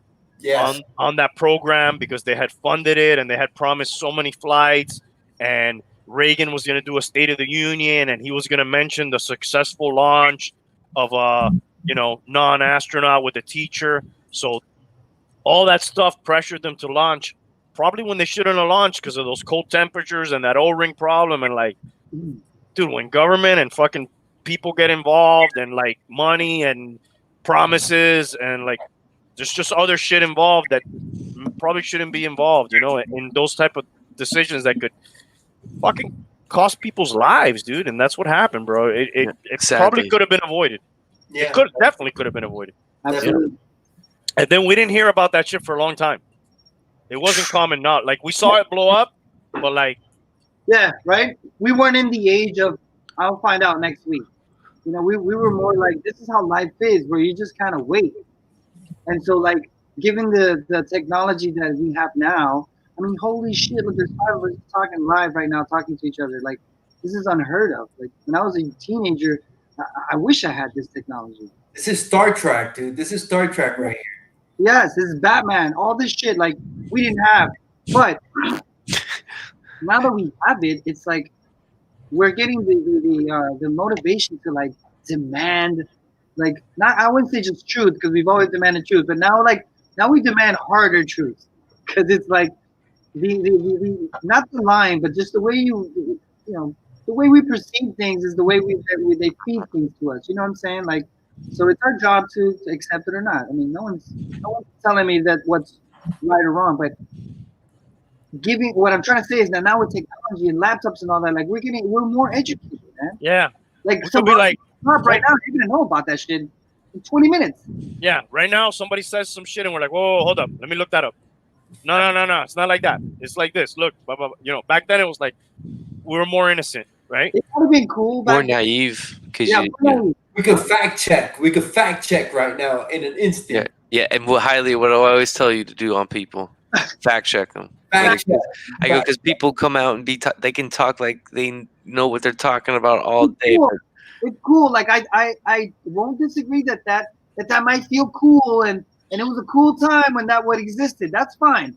What I'm saying is fact checking conversations is just so much better. It's so enriched. You get more out of it at the end. But I also just like calling people out on their bullshit. Yeah. Bullshitters. Listen, I like has calling gone me out down. on bullshit. I enjoy fact checks on both sides. Like I appreciate the guy or girl who catches me and goes, "Hey, that wasn't fucking Russia, you fucking liar." And I'm like, "Holy shit, you're right." Like you also need that. You know what I mean? Like, Yes. you need that. But back in the day, bullshit artists were going unchecked, bro. They would just be like, "Yeah, bro, and you That's not Bigfoot. You just have to take it. All right, fuck. All right. Hey, but this is old news. Let's go to some more recent news. Obviously, you're keeping up with this Israeli guy that was like head of their space security. Yeah. And he's come out. And what I don't know is, if stuff is lost in translation or what. But basically, the story that we're getting is that Or lost this guy, in space. Or lost in space. Thank you. Good one. He's saying that the aliens already have an agreement with us. Trump knows about it. There's an underground base in Mars where we meet. What else am I leaving out, Chris? You've kept up with the story, right? Yeah, there's so much shit, man. Man, look, it's hard to unpack, but I'm gonna tell you this. I'm a big skeptic of a lot of things. Thank you. Wait. Go. I know you're ready to burst.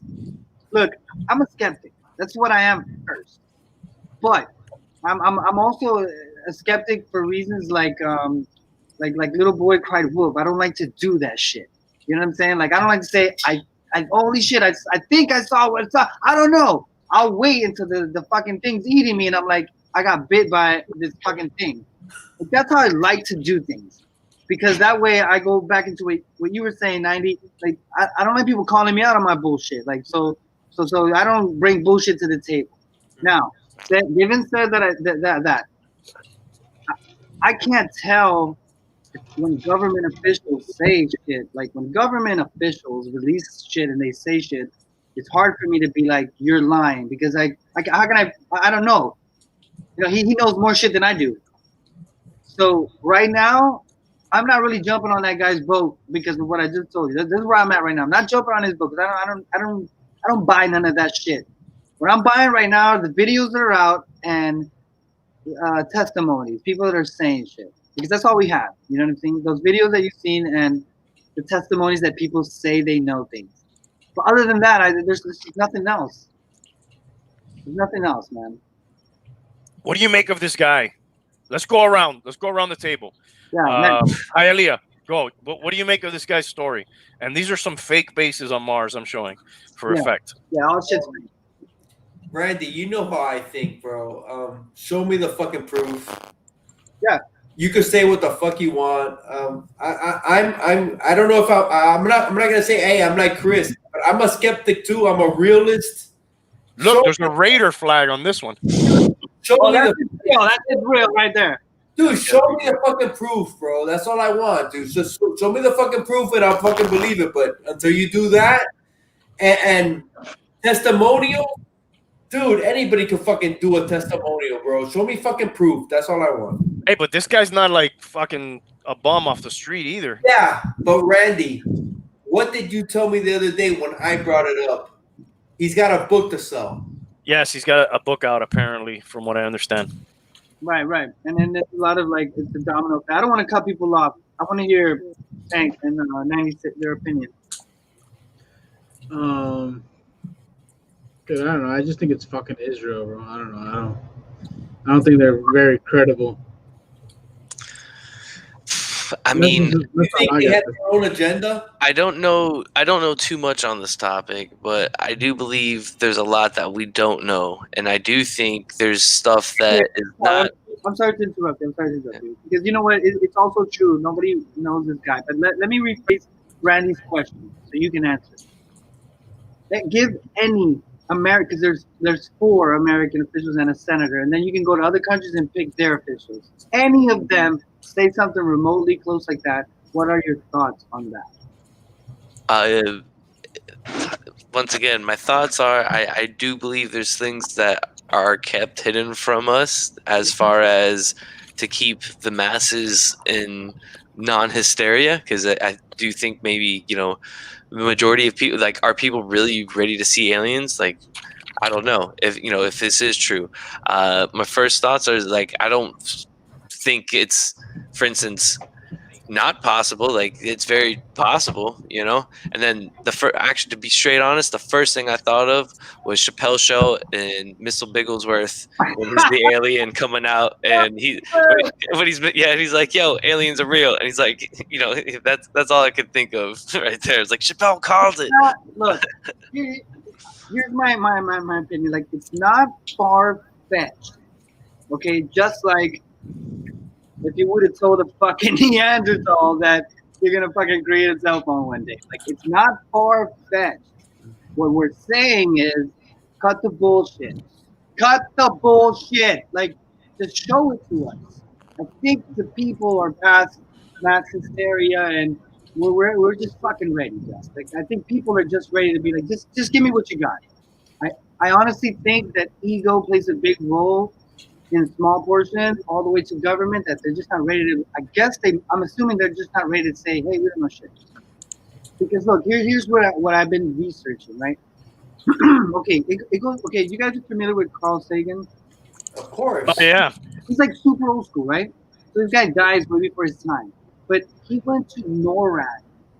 I don't know if he was visiting or whatnot. I could be paraphrasing, but he asked them basically like, what the fuck, how that works. Are you guys familiar with NORAD? Basically, it's like tracking like ballistic missiles from fucking basically Russia, right? And so the way they do it is, it's a science on how they track something that they can detect and say, this is a fucking ballistic missile that launched from here and it's coming from here. This is the technology for it. And Carl Sagan basically asked, well, what about like fucking everything else? Like, do you track and see? And they're like, oh yeah. Well, he goes, well, what about like the UFOs and shit? Like, do you have a number of that? He's like, no, well, we don't call them UFOs. They call them something else. We could look it up, but he's like, okay, but what does that mean? He's like, that means anything that's not a ballistic missile, it's called that. He goes, okay, well, what about that? Do you have those? He's like, yeah, we have millions of those. So it's like, there's hidden messages, there's hidden stuff, there's hidden things that are happening that I just don't think that people are covering up. I just don't think that that's happening. I just believe that simply we don't know shit. There's no program for it. So how could we have any data on it? And it's right in front of you. It's right in front of you. Time out real quick, guys. Sorry, Chris, to interrupt, man. Let's take this fantasy question real fast, Hialeah. This guy's having a tough time with his flex. He's got options: Jarvis Landry, Gio Bernard, Alan Lazard, Michael Gallup, or Devontae Parker. I'm not sure on Parker's status. Do you know, 90? Is he going to be full suit up, full? I think so. Like, I haven't heard anything. I mean, because unless he's getting suspended, which I didn't hear anything of, so it might be a fine. I don't think he's hurt. He's, I think he was dealing with a little something, if I'm not mistaken. But no, they have him full. They have him full steam ahead. Yeah. Landry has been balling out, dude. That would probably be my first choice. And then Michael Gallup has been clicking the last couple of weeks with Red Rocket. So my first choice would be Landry. My second would be Gallup. And then Parker. The other two guys I'm not trusting. I agree with you, Randy. I'm going Landry, man. Just stick to your main guys, bro. It's your flex. Go Landry, even though they're going against Baltimore.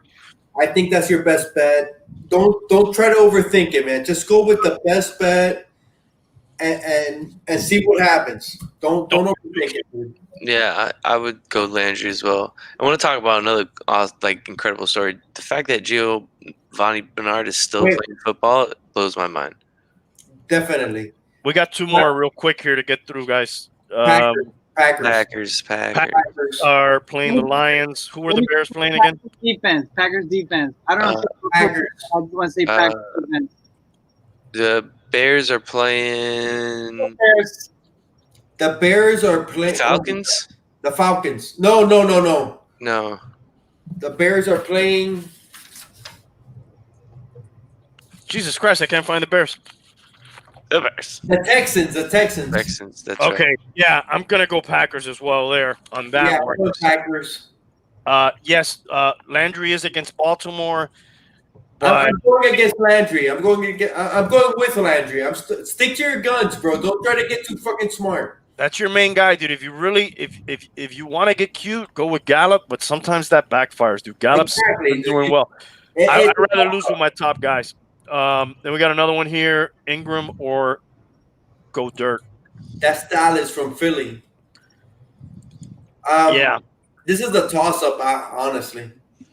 Flip a coin. They're both balling right now. I think Hurts is back. That might hurt Goddard. And Hurts is the new quarterback. So I would stick with Ingram. No, I might go with go dirt just because if he's gonna get a lot of snaps or I'm not sure. Your name's Go Dirt. Go with Go Dirt. Because it rhymes with Joe Dirt. I'm going Yeah, with and Joe sometimes Dirt. those new quarterbacks like that safety blanket. That is true. That's a good point. They might be going up and down the field a little bit with the Saints, so I might lean to go dirt, also known as Joe Dirt.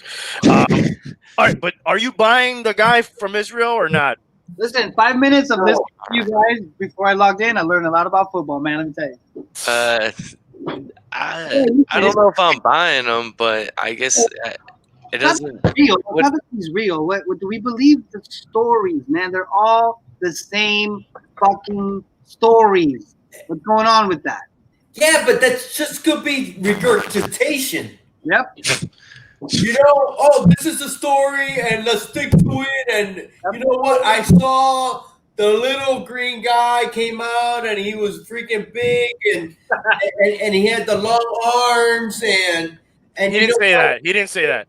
They did experiments on me. No. There's plenty of stories that have all of that. There's millions of stories. Look, I wouldn't never tell someone they're full of shit. I wouldn't either, Chris. You just did. Hold You on. just did, Hialeah. No. I'm gonna tell you right now, Hialeah, you're I full of wouldn't shit tell them right to now. their face. Right? I You turn are full around of shit. I wait till they turn around and fucking tell everybody right there. Like, Exactly. I wouldn't believe it, but I'm not going to tell them they're lying. no, here's what I meant. Here's what I meant. I would never say that to anybody, bro. So y'all know I gotta go, but I'll be in the chat. So I'll see y'all later. Yo, It was All right, good, brother. but I'll see y'all next week. All right, man. And Love you, fins up, guys. baby. So Be here, easy. All right, brother. I'll talk to you later, bro. Love you, brother. All right, man. Peace. so here's what I'm trying to say is like, okay, I always try lately when the older you get, everyone here can relate. Like I try to re-innovate myself. I try to be different every year. Try to do new things, just not to be stagnant and be the same person. So one of those things is always being open-minded. Like put yourself in their shoes, Chris. Like that, and it's easier to think of that way when you see someone else and you think of them in their shoes. So even in these cases of these abductions, like what would happen if I fucking go right now, hang up with you guys, I go over there and I get a this happens to me. Like would I be able to tell my closest relative, even you guys, and not sound like a fucking crazy maniac? Like I'm gonna, because other than sounding like a crazy guy, an abduction will be, some two guys put me in the back of their truck and I got abducted. I got you. Very believable. I don't care. That happened to Tank with two guys. They put him in the trunk. You got abducted. Do you see what I'm saying? Like that one is the natural one. But what do we say to these people? Like, are they all just what's going on, man? What's going on? What's going on really in this whole UFO Yeah, thing? Bobby Schmurda in the chat once again. Bobby Schmurda's back, dog. Brady Herbert, go with Brady, son. Brady, dude. Don't even think about that, dude. Brady all day, bro. Wait. What? What did Randy just say? Dude, this kid got blown out. The fucking Patriots blew his fucking doors out, dude, last week. Why would you play that guy? Fuck that. Dude. Not in the playoffs. Dude, Playoffs? you gotta record that. Randy saying Brady all day. But, bro, look at the other choice you're giving me. The guy Brady lost 45 to all day. 0 last week. That's insane. Bobby, Yet another Bobby. question. have I ever done you wrong, Bobby? Bench one, Swift. Gaskin, Kamara, Jefferson, Thielen, D-Hop. You're just showing off, dude. Obviously, you're going to bench Swift. Yeah, Ben Swift. All right, so let me ask you guys this question. Go for it. Part of the guy's story was there's a base on Mars, which, if you believe his story, we have to be going to Mars, right? If that's part of his story, right? We already have to be going to Mars. Do you guys think it's possible that we already went to Mars? I call bullshit. We Nah. did go to Mars, but it wasn't a manned mission. Well, that's common knowledge. Then I'm calling bullshit on his shit. No. That's you're not understanding my question. Do you Okay. think it's possible we could go to Mars? Maybe I didn't phrase my question correctly. Okay. Do you think we could have already gone to Mars No. No. because we don't have the capabilities? No. We don't have the technology and capabilities to get to monitor, like meaning go to Mars and monitor and be like, oh look, they got there with the technology that so-called we think exists. Here's my second hidden question. Do you guys believe that there is technology on Earth that is man-made that we don't have, that you and I have not seen? Or do you think everything you've seen exists? What is your actual answer? Fuck no. The Right. military and the government has everything way Right. before we do. Exactly. So it's rhetorical, but here's my point to that. Given that now you know that, like now we can speculate a little bit because it's fun. But so where do we go there? Where do we go there with what do we think they have then? What could they have that they're fucking fooling us? Could these things that people are seeing, experiencing, be fucking man-made shit that governments are just doing? That's a possibility. I mean, why not? Why not? I think I'm not saying we did, but I remember we went to the moon in '69, right? And I love Chris's take on the moon landing. He says we got there, but we didn't have time to film it and do it all correctly, and we had to film the shit in a studio, and that's what people saw on TV. But we did really go there. That's his take on it, which is kind of like a liar, and it would look like your girlfriend would be like, "You're cheating on me!" Like she would say that. Who's your What's up, Theo? 69 on the moon? Who's your 69 on the moon? I heard, Oh! I get all my news from this guy. yo, I just came from Mars. High as fuck. Yeah. Mars right now, right? Yo, you said you 69 somebody in Mars? What? he's about to go to another galaxy. So Hialeah? Here's the deal. You're absolutely right. You're trying to say, could it be another moon thing where we didn't know they went, right? Okay, let's bring the moon thing. that's what I'm getting at. If they got to the moon in '69, there's been enough time where we probably could have gone to Mars if we really wanted to. Well, here's the thing. It's farther. Yes, but we've had 50 some odd years. We're gonna do it. We're gonna do it within the next 15 years, probably, right? Here's what I think. Would you think in the next 15 years we're gonna do it? Probably 20 So years. we could have done it in the previous 50 years. No, if Elon Musk keeps going where he's going, he will get us to Mars because the guy's making his money up and building his own shit. This is the guy that says, we're going to build American cars in America. And they're like, yeah, okay, buddy. Mm-hmm. Okay, this is him. And I told you guys last podcast, like, we were hitchhiking with the Russians this whole time once they canceled that Challenger, the Discovery model shuttle. Once the Space shuttle program. Yeah, the shuttle program. How do you think we were getting to the space station? We were hitchhiking with the Russians every time in some little fucking thing that people are like, that shit shakes when you get up there. Like, so for that whole dark ages of space, Elon Musk is the hero now. Now he's gonna get us to Mars for sure. Yeah, we got Bezos is involved too. Your question is, who went there already? Like, who went there? This guy probably has information on Mars bases, right? And it's all on paper in some file. Like, that's what he has. And then if he's basing his belief system on some paper, on some file, like, that's just wrong. That's what's happening here, man. Hold on, it's raining. Let me move this. Okay, look. All right. It's a meteor shower. I think we will make it to Mars, but I do not believe we've been there just for the simple fact, bro. You know how far it is? Dude, okay, wait. Let me talk a second. People, dude, look at this fucking comic I got. Oh my god, it's the fucking. People fucking love to brag. If anybody would have gone to Mars already, we would fucking know, dude. I'm sorry. Yeah. We would fucking know. Yeah, I believe that too. Well, People, human beings, like meaning us, like other people. Now, we're gonna brag. We're gonna fucking brag. Now. What I guess what Randy's trying to touch on, and what I also want to touch on is we have to speculate here. This is all pure speculation, okay? that's how I touch. What are we missing?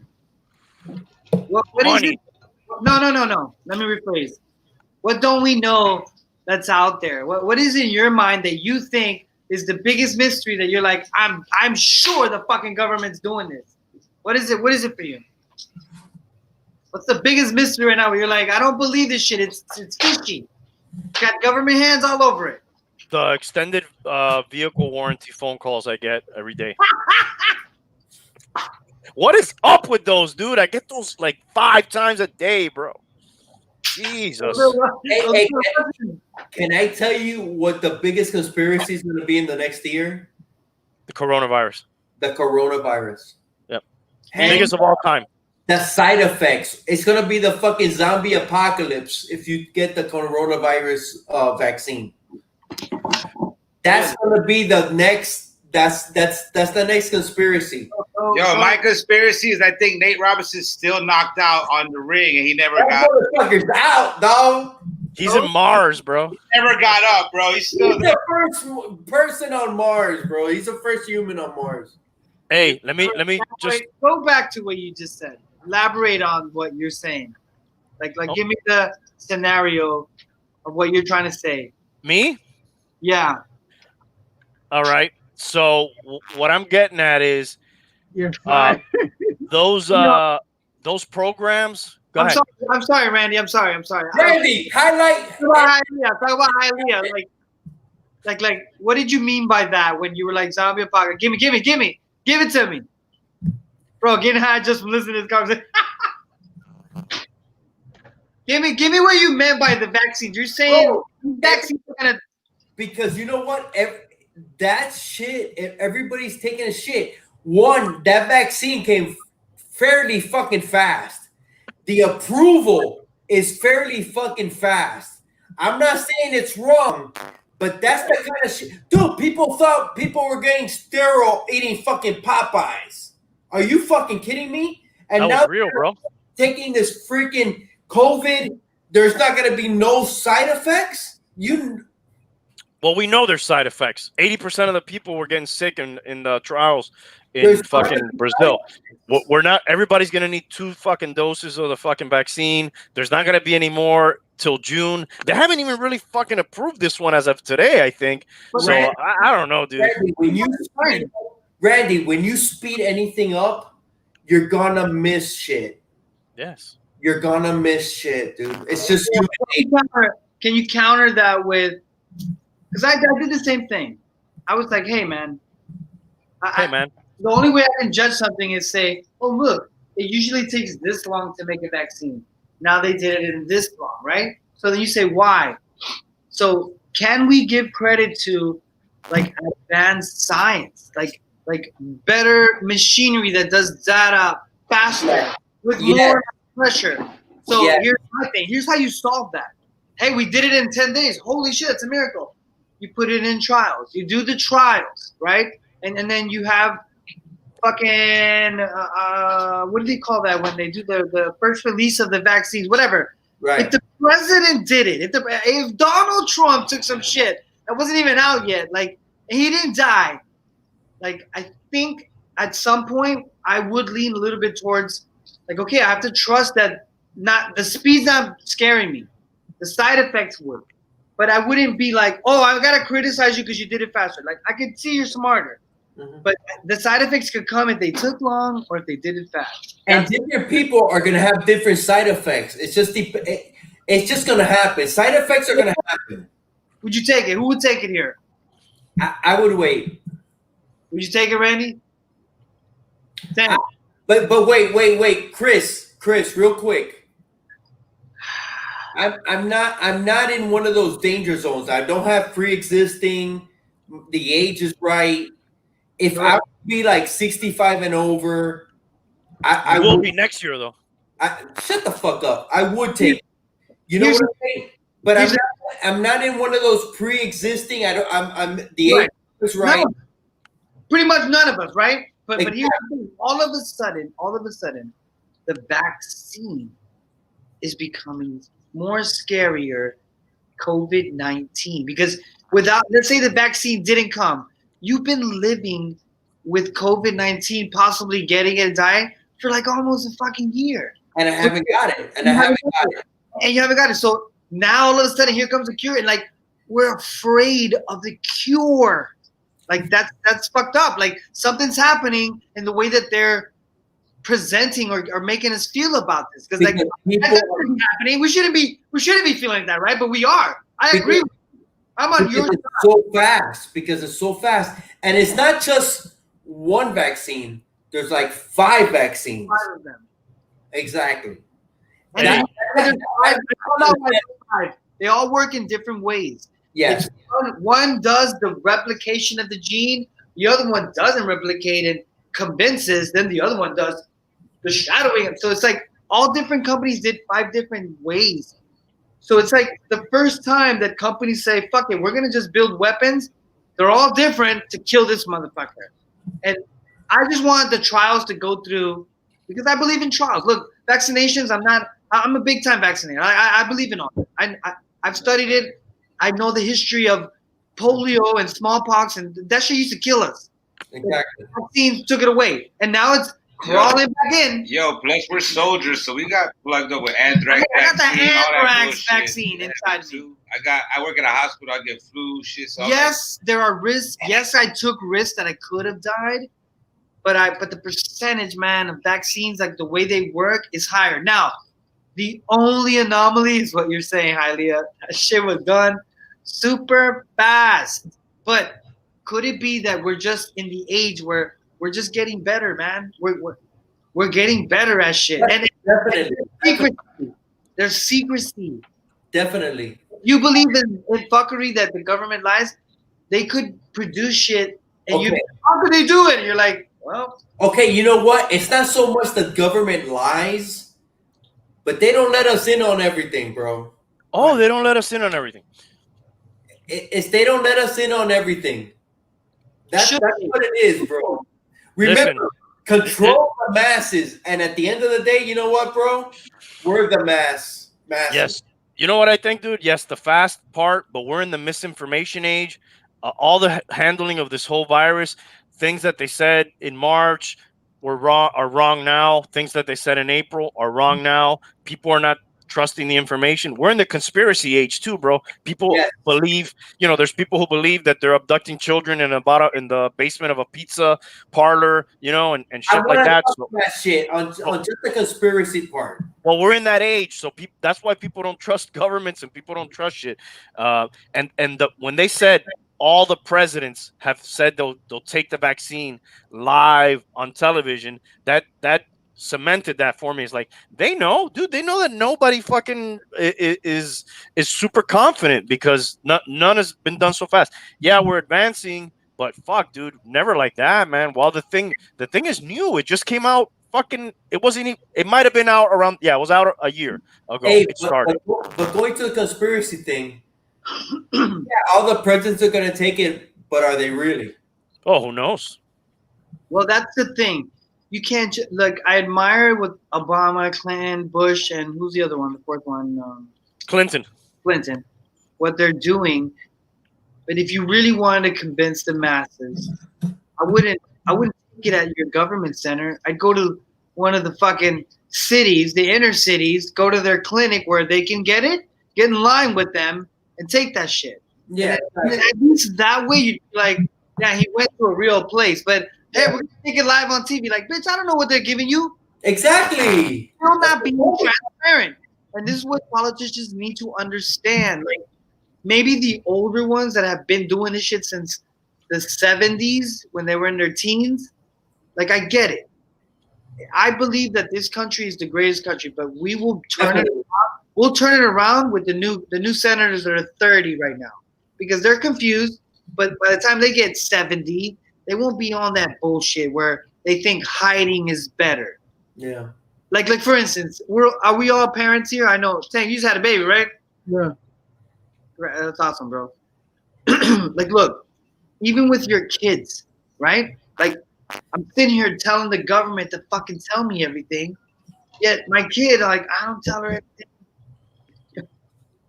I can't. That's why I think we could have gone to Mars and not know about it. I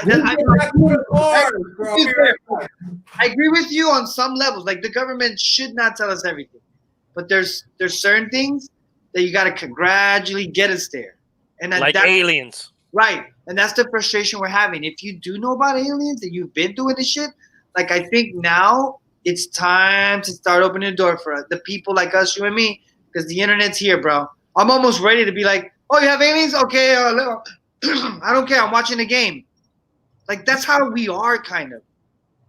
I almost feel like once I find out there's aliens, I almost don't give a fuck anymore. It's just the knowing that drives me crazy, right? The knowing but not knowing. Like, Hialeah's not here, but look, I'm gonna say something. Like, since we last spoke, I recommend a movie. When he comes back, I want you guys to watch a documentary. It's called The Phenomenon. I don't know if you've seen it.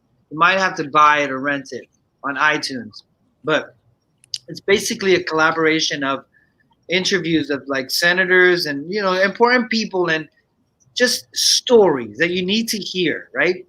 Because you have to be open-minded. If ever since those videos came out that a Navy guy who doesn't believe in UFOs says, yo, I chased one, dude. Like, it has to intrigue you a little bit. It has Commander Fravor. Commander Fravor. Hialeah, you back. We're talking about Commander Fravor, the guy who chases UFOs, right? Mm-hmm.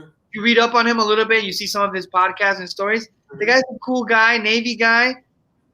Been in it for a long time. Teaches at went to Top Gun. Like, he don't give a fuck about UFOs. You went with Tom Cruise, yeah. He don't give a fuck about UFOs. Yet his story that he's enjoying telling is that he fucking flew and chased one, right? You were inverted. Converted, yeah.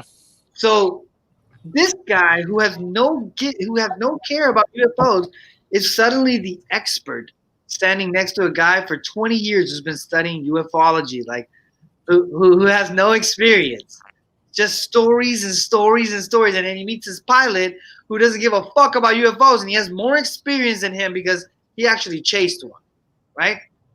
Just that dynamic right there intrigues me a little. It makes me feel like, why? And I was in the Navy, so I feel like, oh, why is a Navy guy coming out like out of his ass and saying that shit? And he didn't say he knew what it was. He just said we chased it. So things like that intrigue me. That's what's interesting when it's legit people saying it. Why is he saying that? This guy has a great fucking career. He's a fucking decorated sailor. Like I told you, he's a Top Gun instructor, my dude. So for him to be like, look, man, I'm telling you right now, like, and then the videos are released, and I don't want to jump on the bandwagon right away and cry. Hey, and that shit was 17 years ago, Chris. It's not like it's new. It was a while back. Yeah, it was like in 2004, and there was one in 2015. The latest one was 2015. Right, and they just Randy, regardless. But they just told us about it now, is what I'm saying. Like, regardless. I'm gonna ask all of you this question. Erase all the videos you've seen. Erase all the interviews and stories you've heard, right? About aliens and UFOs. And only focus on what I'm about to tell you. Give me all your money. No, just kidding. If science teaches us, and chemistry and physics, that the sun is, we're not the center of the universe, that we revolve around the star, which is the sun, and there are multiple planets, and there are multiple galaxies and billions of stars and billion whatever, etc., etc. Is it that crazy to believe that the things that people are saying could be true? And it's some fuck niggas from some other place, you know, fucking with you. Kind of like if you fuck with a lizard or something. Like that lizard's a living biological thing like you, but it just doesn't understand the mechanics and the science of what you just did to him by picking him up and like putting him in your pocket and then dropping him off at another park 20 miles away. He will never understand what just happened. You took him out of his ecosystem and like put him in another one. It's easy for you to do that. You understand that because you're an intelligent being. Oh, I have a car. But he don't know that, right? So is it possible that in these visitations that people are saying that we're the lizard and we just don't fucking know how to say what that is? I will never be able to. Like, that's where I sometimes get lost in, man. I'm like, damn, you know, why would we be able to understand? And that's why it's weird. Those stories are weird as shit. That's a big possibility, man. Take away all the stories. Just the universe is big. Yeah, I mean, dude, there's people that go in comas and they come out of them and then they don't know what the fuck happened. You know, they were gone, dude. They were one place, or they thought they were one place, and then they're in another place. How many of you here have experienced psychedelics or LSD or any hallucinogen? How many of you? Yo, holla. Holla, baby. Nah, listen. You're old school. So was it more recreational and you were just fucked up having a good time? Mm-hmm.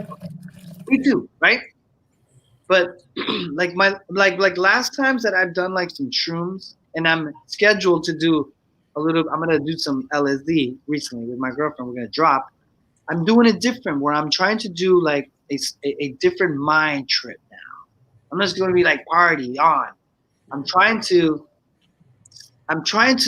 see this other interest I have, which check out this theory, man.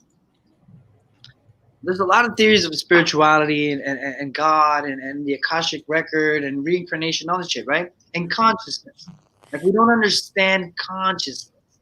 As much as we can build a badass robot, the hard part we have is putting in our brain code in there to like our brain because we don't understand it, right? But we know that we're like, well, we at least think we're smarter than most organisms we live amongst, like little cats and little lizards and rats and birds and shit. Like, if they're living things, I in my mind, in my consciousness, I'm self-aware. I stand alone and say I'm kind of smarter than that motherfucker. Like, he can't get in this car. Mm-hmm. And that divides me, right?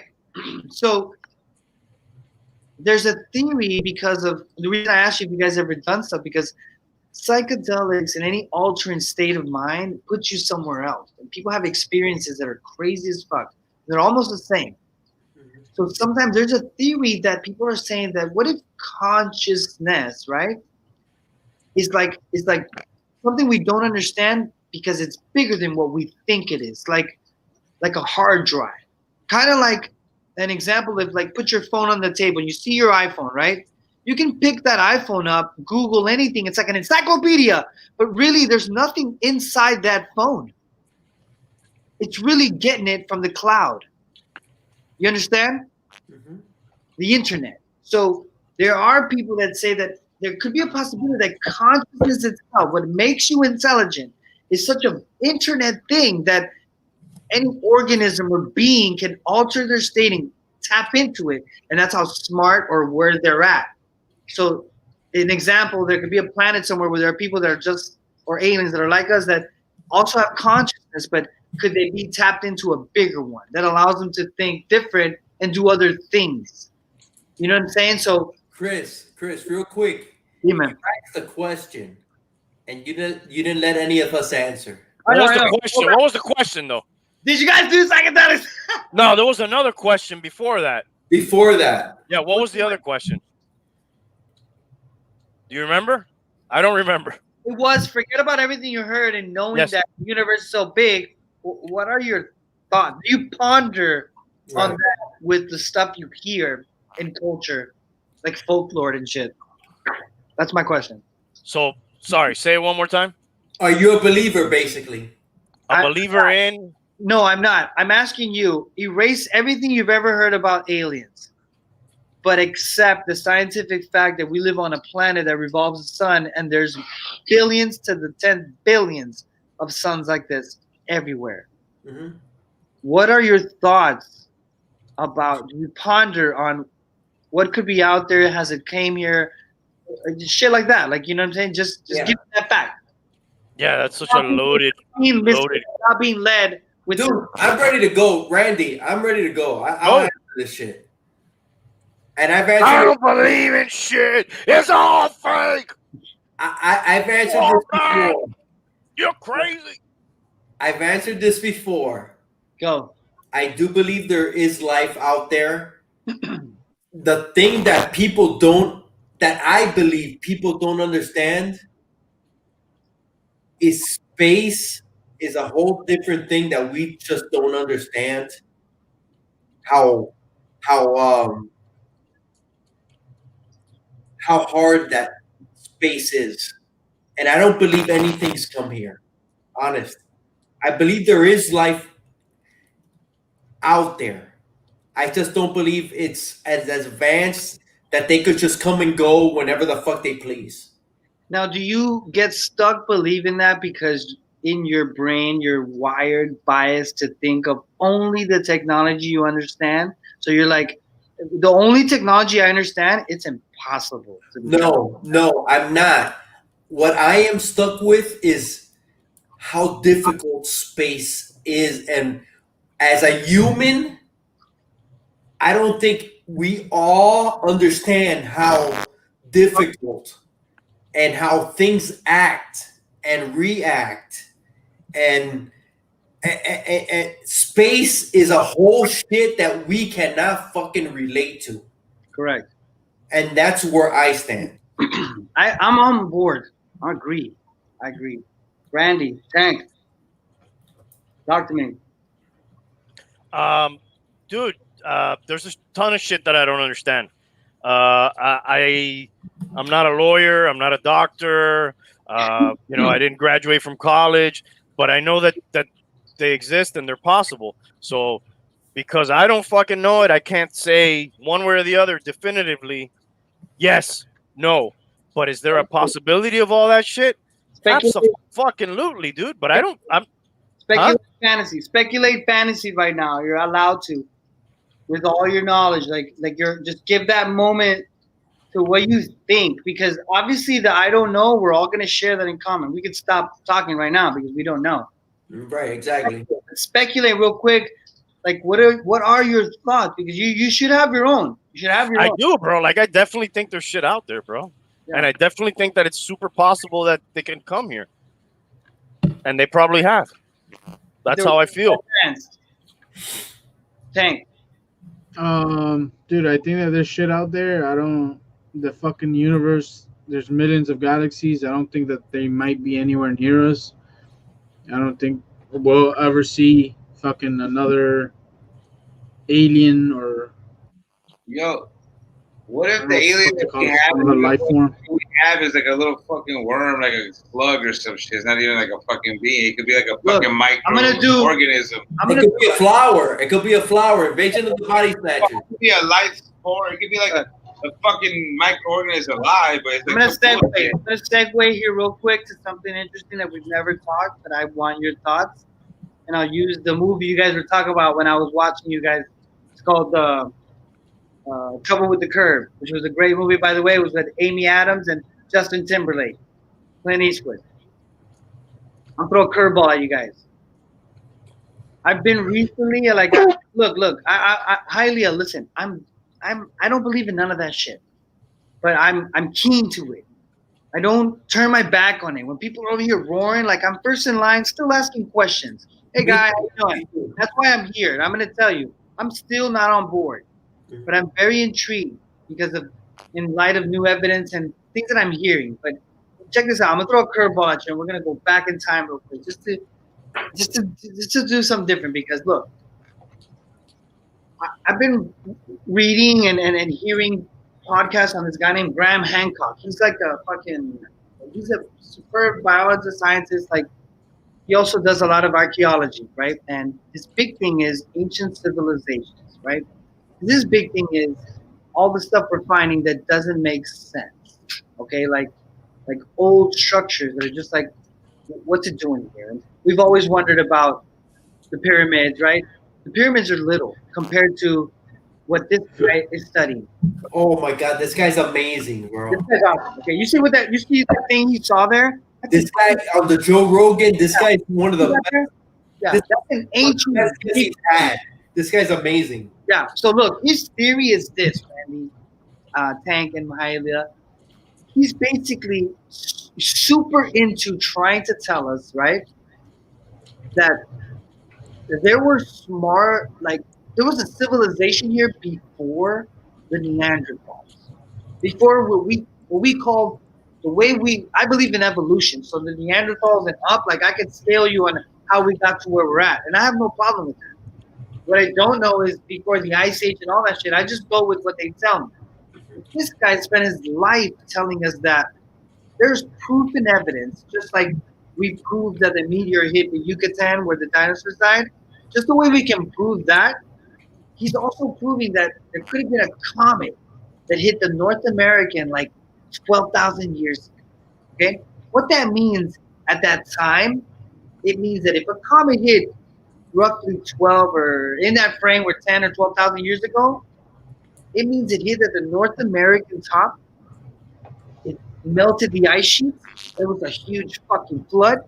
It killed animals and fucking people, whoever the fuck was there in life, fast. There's a record of it, of high tide. And then there's evidence like from the Grand Canyon and on of just like waterfall ripples that would fall in the North American, right? Mm-hmm. And then he takes a time out there and he goes down to the Amazon, and just a footnote, what he's taught me just from his book, because I bought one of his books. There's a part of the Amazon the size of fucking India that is unexplored by archaeologists. Mm-hmm. Okay? Just let me tell you that. What's the name of that lost city he found? Or not he found, but that they found recently? Well, no, but he studies digging in Turkey called Göbekli Tepe, I think it's called. Tepe Göbekli, yeah, some shit like that. Yeah. Which is basically big ass megalithic structures that from the top with radar they can't underdig. On the bottom there's more. And it's so heavy and big and it's before pulleys and all this shit. So it's like that doesn't make any sense. But it makes more sense. He says, hey, there was a cataclysmic event that wiped out a lot of fucking shit. So he tells the metaphor of like, look, if right now a meteorite hit us and people would survive, the survivors probably wouldn't be us four. It'd be like what we call a hunter-gatherer, someone who knows how to hunt and be out in the wilderness and start a fire and live out in the road. Like they would be the new world, right? Right. And then they wouldn't have a lab. That means people spend time outside that they don't even know how to read books. So how would a world be if the smart people died and the illiterate people had to live on, but they knew how to build?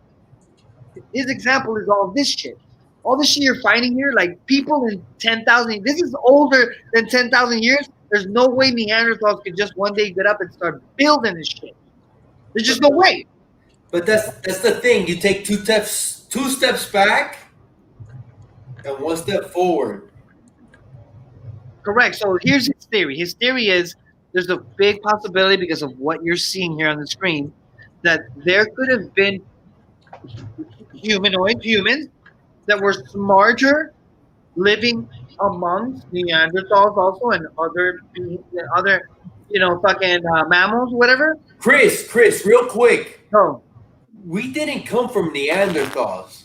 No. I'm saying that Neanderthal was.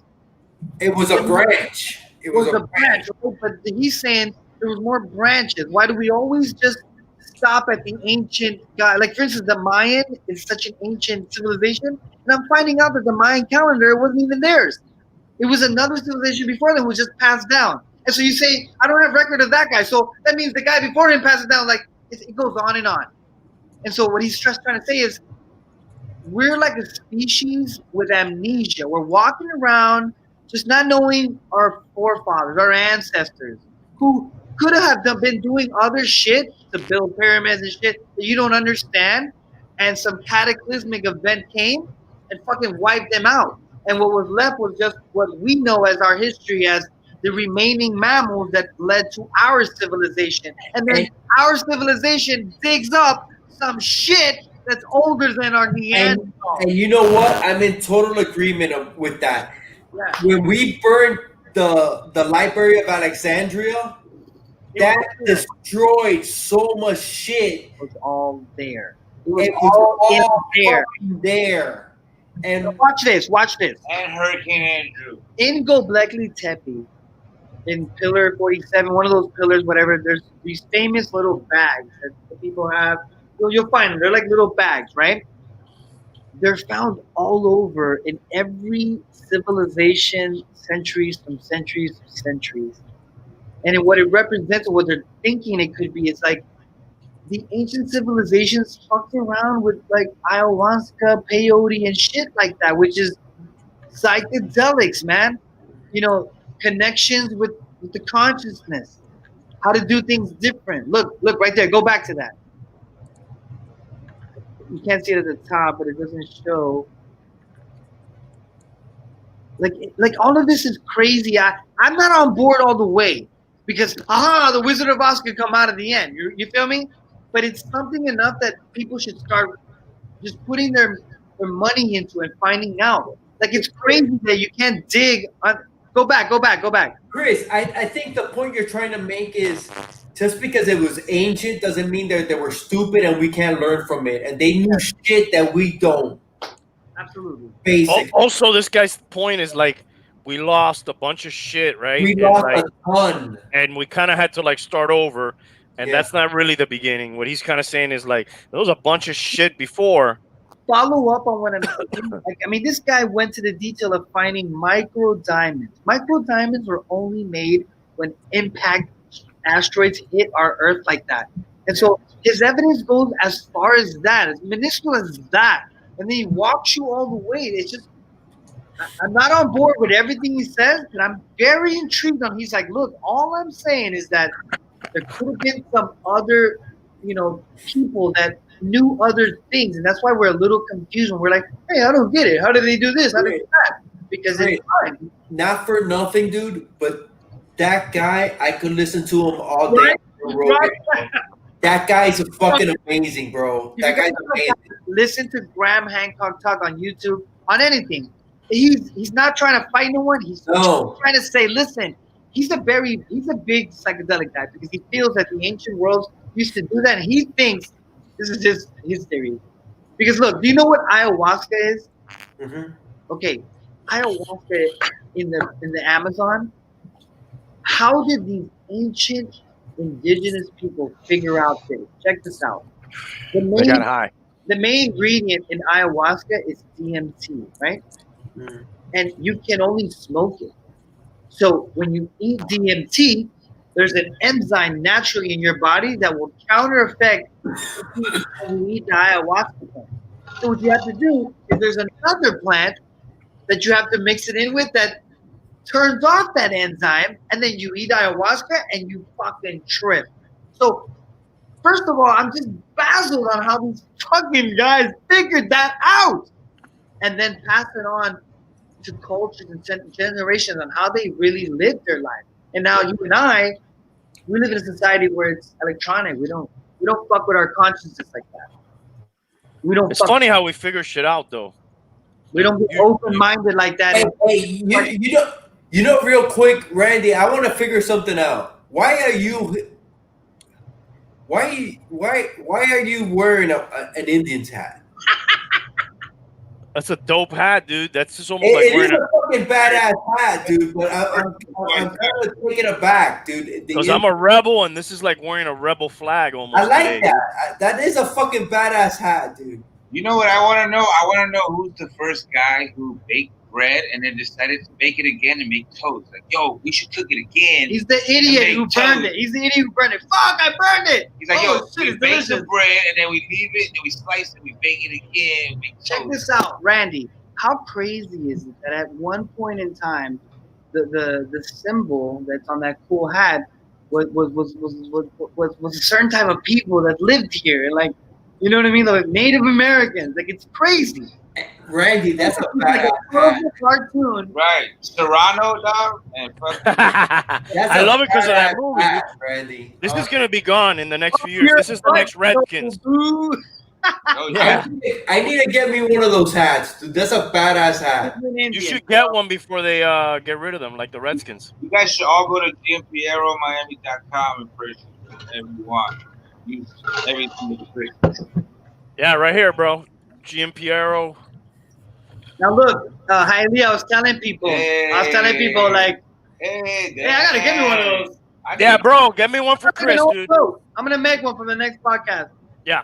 Hialeah, Oh, I'm gonna put you on the spot, bro. Hold on. go. When is the next episode of Talking Trash Can podcast? And hold on, there's two-part question. Two-part question. Right after the drinking podcast that you're doing. Well, that's on tap. That's coming up. Literally and figuratively. Right, question 1. I'll take question 1. What's question 2? And when am I gonna be on it? That's the second part. Question 3. I'm gonna answer. No, question 4. When am I gonna be on it? I'm gonna answer question 2 first. Yo, I'm related to him, and I haven't been. I'm gonna answer question 2. Question 2 is I want to have Tank by himself, Hialeah by himself, you again, and my brother. Here's my problem. Question 1. Am I being closed-minded and fucking proud? Because I refuse to change the dynamic on my podcast. And if I change with the times, bro. I know. And I only want to sit in front of my guest. Helmet, you can fucking so it's like I'm having a hard time doing. Okay, ready for the next show, and it's some guy somewhere else. Like right now, I'm having a hard time doing that. I've been talking to people. People have been talking to me. It's very tough. It's almost like breaking up with a girl you should, but you can't. But nobody's saying don't do that no more. You don't have to not do that anymore. I know, but I'm ready. It's just the whole COVID thing. People are getting all freaked out. But I'm ready. I want to have a guest. You could do this, bro. You could do this in the in between. All right. I needed convincing. Yo, bro, I'll go over one day and I'll set this up for you. Hialeah showed me how to do it. If not, I probably wouldn't have been. I would love to have individual one by one. You guys come on my podcast. Now, you ignored question number 3. Question number 3. Why did God put the male G-spot in the butthole and it made it sin to be gay? I fucking love Gio, bro. Tank, you want to take that one? Yeah. Hey, wait. Gio, ask that again, and it's Tank on deck. Tank, question number 3.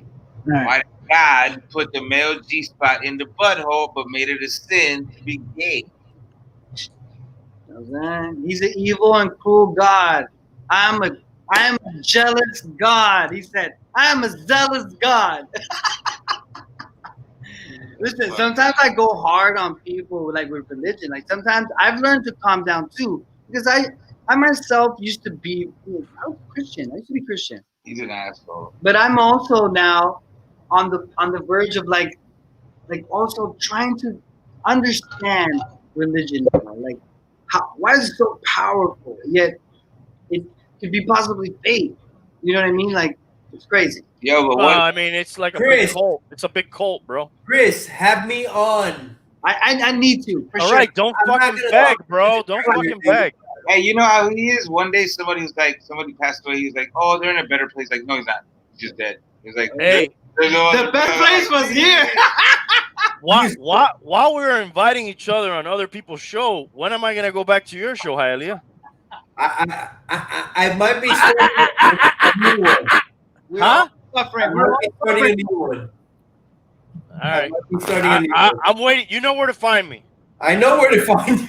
This is healthy, Randy. This is what you do here is healthy. Let me tell you. I get excited every time in my own hangout, bro. It's just a hangout. Yeah, I know that you're this high up an episode. I'm proud of that, man. That's so dope that you kept going, man. That's super dope. You're gonna hit 100 episodes and keep riding, bro. Squeeze in the picture, bro. I'm only seeing like your left eye and it's half closed. Squeeze in. I got a lazy eye.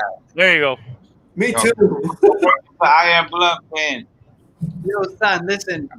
You guys have made probably me make the decision. I'll do it. I'm gonna set it up, like the online shit. I'll still do it where maybe I'll ask you guys to record something from the side just so I can. I just want to have the same setup, but I think you're gonna come on first, Hialeah. Yo, come on. I need to know the story, whole comic book story. Definitely. Yo, I don't even know. What do you got? You just collect, or you have a store, or what do you do? Like, I don't even know shit. Dude, I collect. I'm a big time collector, and I sell on eBay and shit, you know. But I'm a big time collector, dude. I fucking love comics. I love comics, dude. What? Like what? Like day one? Shit, like back in the day, or what? Like back in the day, bro. I started. I think I got my first comic like in 74, 75. Off the spinner rack at a 7-Eleven. Coming on my show, dog. I'm gonna have you on the show. Hey, Randy, we'll run it back, and then Tank, you gotta come on. Yo, I had Spawn #1 and fucking Spider-Man signed by McFarlane, dog.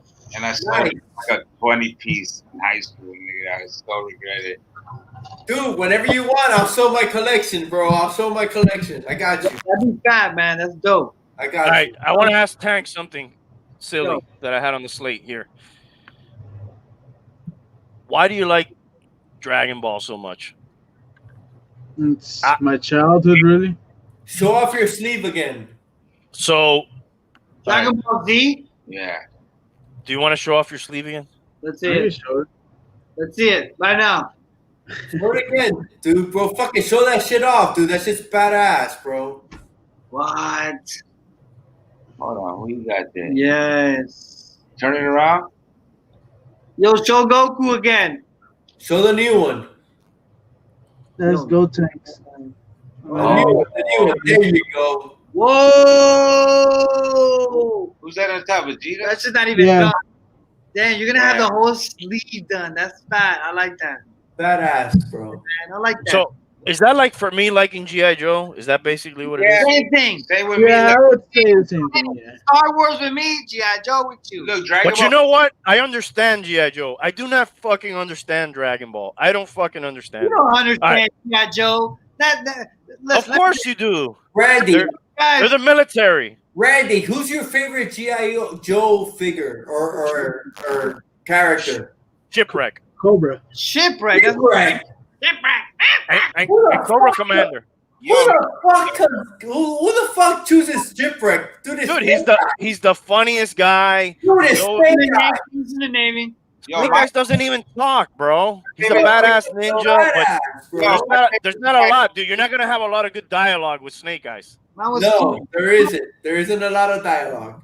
my Cool favorite character. show was Deathstroke's head on Cobra Commando's torso with Snake Eyes' legs and somebody's back. Gio used to get the hand-me-downs. Unscrew that bitch, just hook different body parts. Yo, check it. You want to know something that's cool? Like Gio and I are like 5 years separate. So when he was very young, you know, when he was born, I was already 5. But my older brother, we were 2 years, and so we grew up with toys, hero, villain, everything.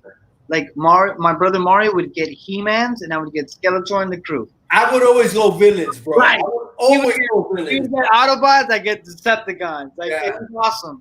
It was great. So you guys planned it, so you had all the shit, or just had Straight up, if we would have, I have pictures. If we would have kept our toys, these niggas had the Millennium Falcon. Like we had everything, every base, every fucking like. This nigga burned the You room don't down know. and shit. You don't know. You wouldn't know. This nigga burned the room down. He burned half the shit. That's what I happened. had that shit too, bro. Yeah, right? You got rid of it.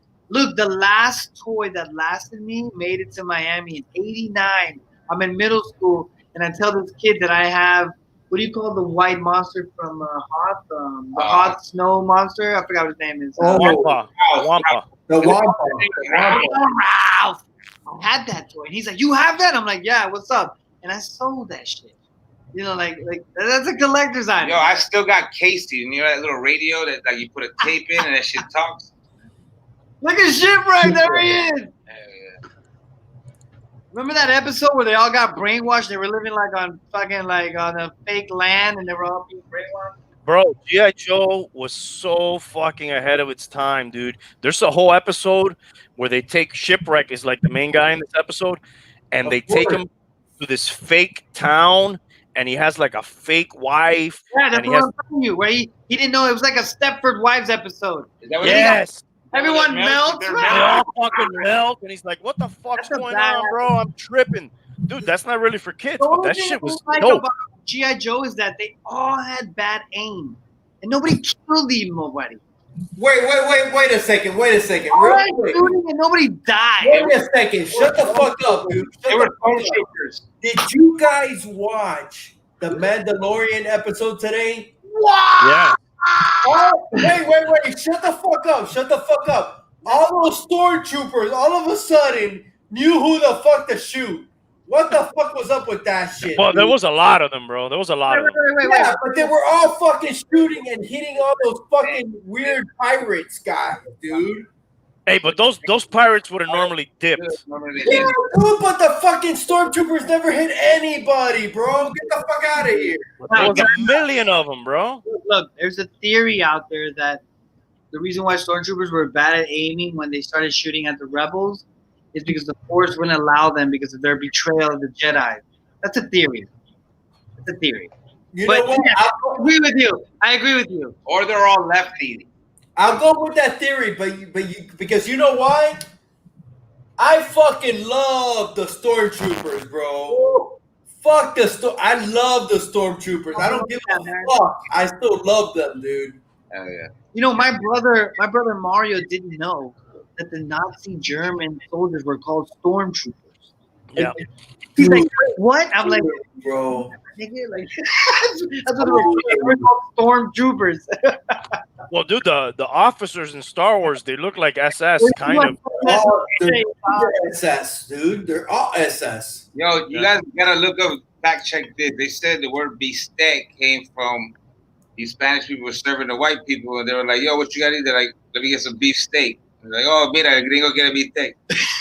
Is that true? Or is that like some fucking theory? Though? You guys gotta fact check me. We gotta fact that shit. Like the Guajiro shit, you know, the farmers like, "Yo, you guys are warriors, man." Like, Hey, fact check. Somebody fact check. check. I heard that one's bullshit, but I heard the story. It's a good story.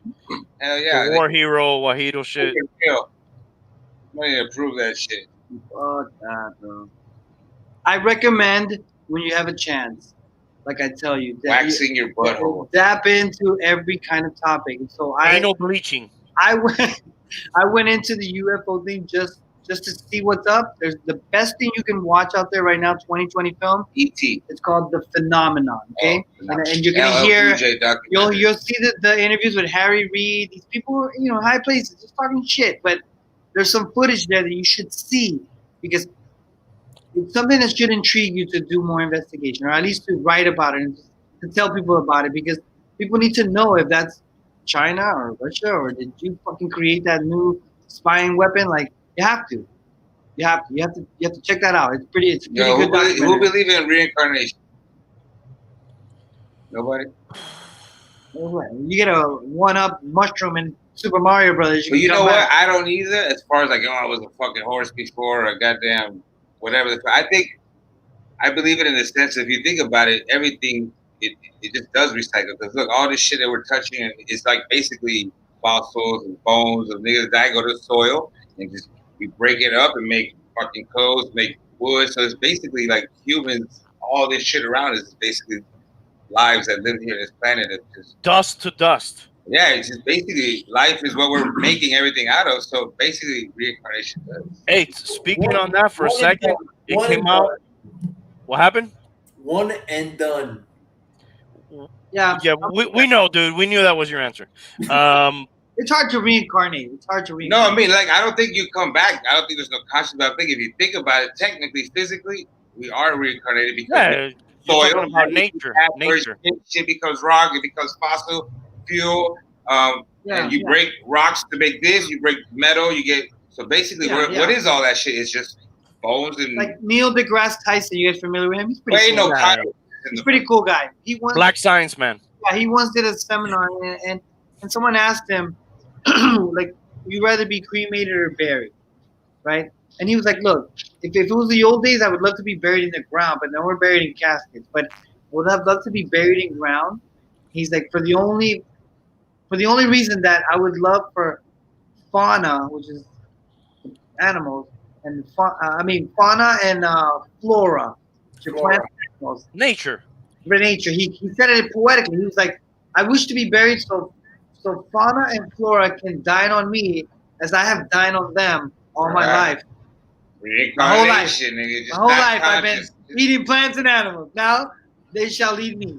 Like, How about people who smoke their homies? You ever seen that? I'll smoke my homie. I smoke with my homie. That's it.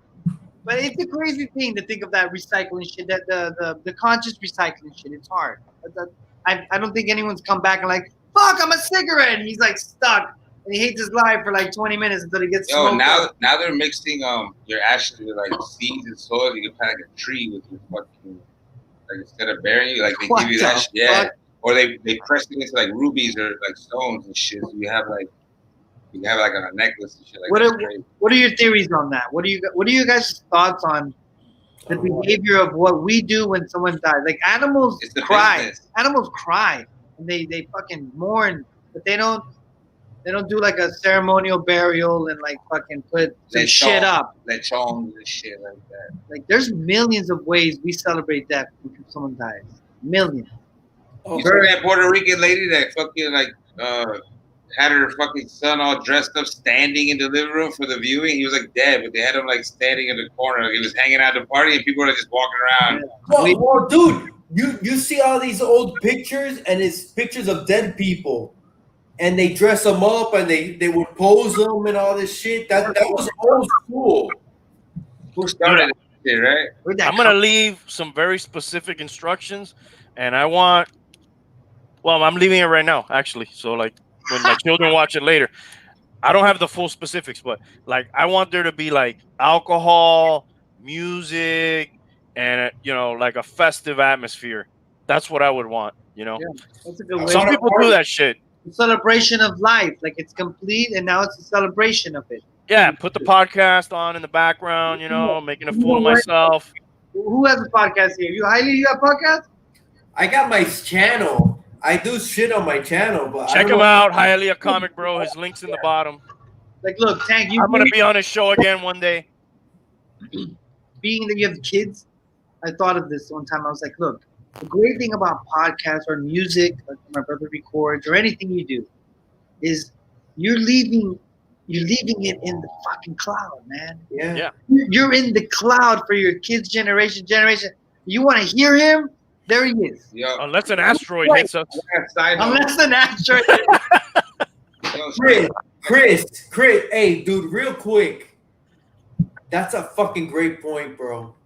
Yeah. Yo. That's part of the reason why I did this. Listen, indulge in that, man, because that's record for your ancestors, anyone to ever be like, you want to hear, see, put the most you can put on the internet, man. It'll be on the internet forever. That's a fucking great point because I haven't thought about that. And you know what? I have a cassette tape, and it was just a short. It's a short recording of my grandfather. Ooh. It's memorable. It's memorable, but think of I've never. Wow! Wait a second. Yeah, man. I've never thought about that. You had an epiphany. My grandkids could see all this shit. Yes. And their grandkids. Yo, check it out. I didn't even know. Now you're thinking of all the shit you said. Invest in time. It's what he said. We didn't talk about this, but like the other day I was telling somebody that because we've gone through a rough year this year, Randy. And my friend was like, "Yo, are you good? You don't deal with you don't get like anxiety." I'm like, "I do, but you know what I have that most people don't have." I'm like, "I have like music and my art, right?" I'm like, I do have like my depression, but I put it in those 3 minutes and I visit it, but I leave it in there and it's not inside me, like fucking me up. But I go there and it fucks me up when I'm there on that track. And like he said, like my songs to me is like a time machine because you hear a 3-minute track, but you don't know. For me, it took like a couple months to record that. My car got towed that night when I went to the studio. This nigga got arrested. Then I did this and all the bullshit. A little time capsule. There's so much where you were at. Depending the song, it's like to you, it's like so small. Like, I have like a whole fucking like thing that comes with that 3 minutes of shit. Like, you don't know, it took me 100 times to do that one little piece. It's crazy. So most people go on with their life and don't get recorded. That just like you were saying, there's no record of them. I wish I had tapes of my great grandfather just to hear what he talked like. Yeah, bro. This is what I think of that when I record anything. Yo, since 2005. I have my hard drive. I've been interviewing myself. I would sit after work, put it on a soundbar, be like, yeah, we met up here. And I would like, great. Hey, that's a great podcast, bro. Why don't you interview yourself on your podcast? Hey, you know why I did that? Because people will always look at them like, you know why? Because I think about using that audio, not the footage, and then put other. I film everything, so you overlap the audio over like all my gigs and shit. What I'm talking about, and it shows. But people don't see shit. Like when I record the phone, I'm like, yo, you can record dope shit, but you gotta like think like a camera, not like you have a fucking phone. But it's dope because like the main subject is like we lock shit into our art, and it's like. So your thoughts, your feelings that day, what you were going through, is recorded. I don't suffer from anxiety and all that shit because I don't. It's weird because I don't hold shit in. If I don't talk to people, it goes in straight into like everything else. Think about this, Hialeah. The day you were like, "Holy shit, that's a great idea," it's timestamped forever in the internet. Like so that's why I'm saying. That's why I'm saying. Go ahead and just fucking keep on with the podcast, even if it's not the way that you want to do it. You've just convinced me. You have convinced me that I need to. Yo, ask us this shit.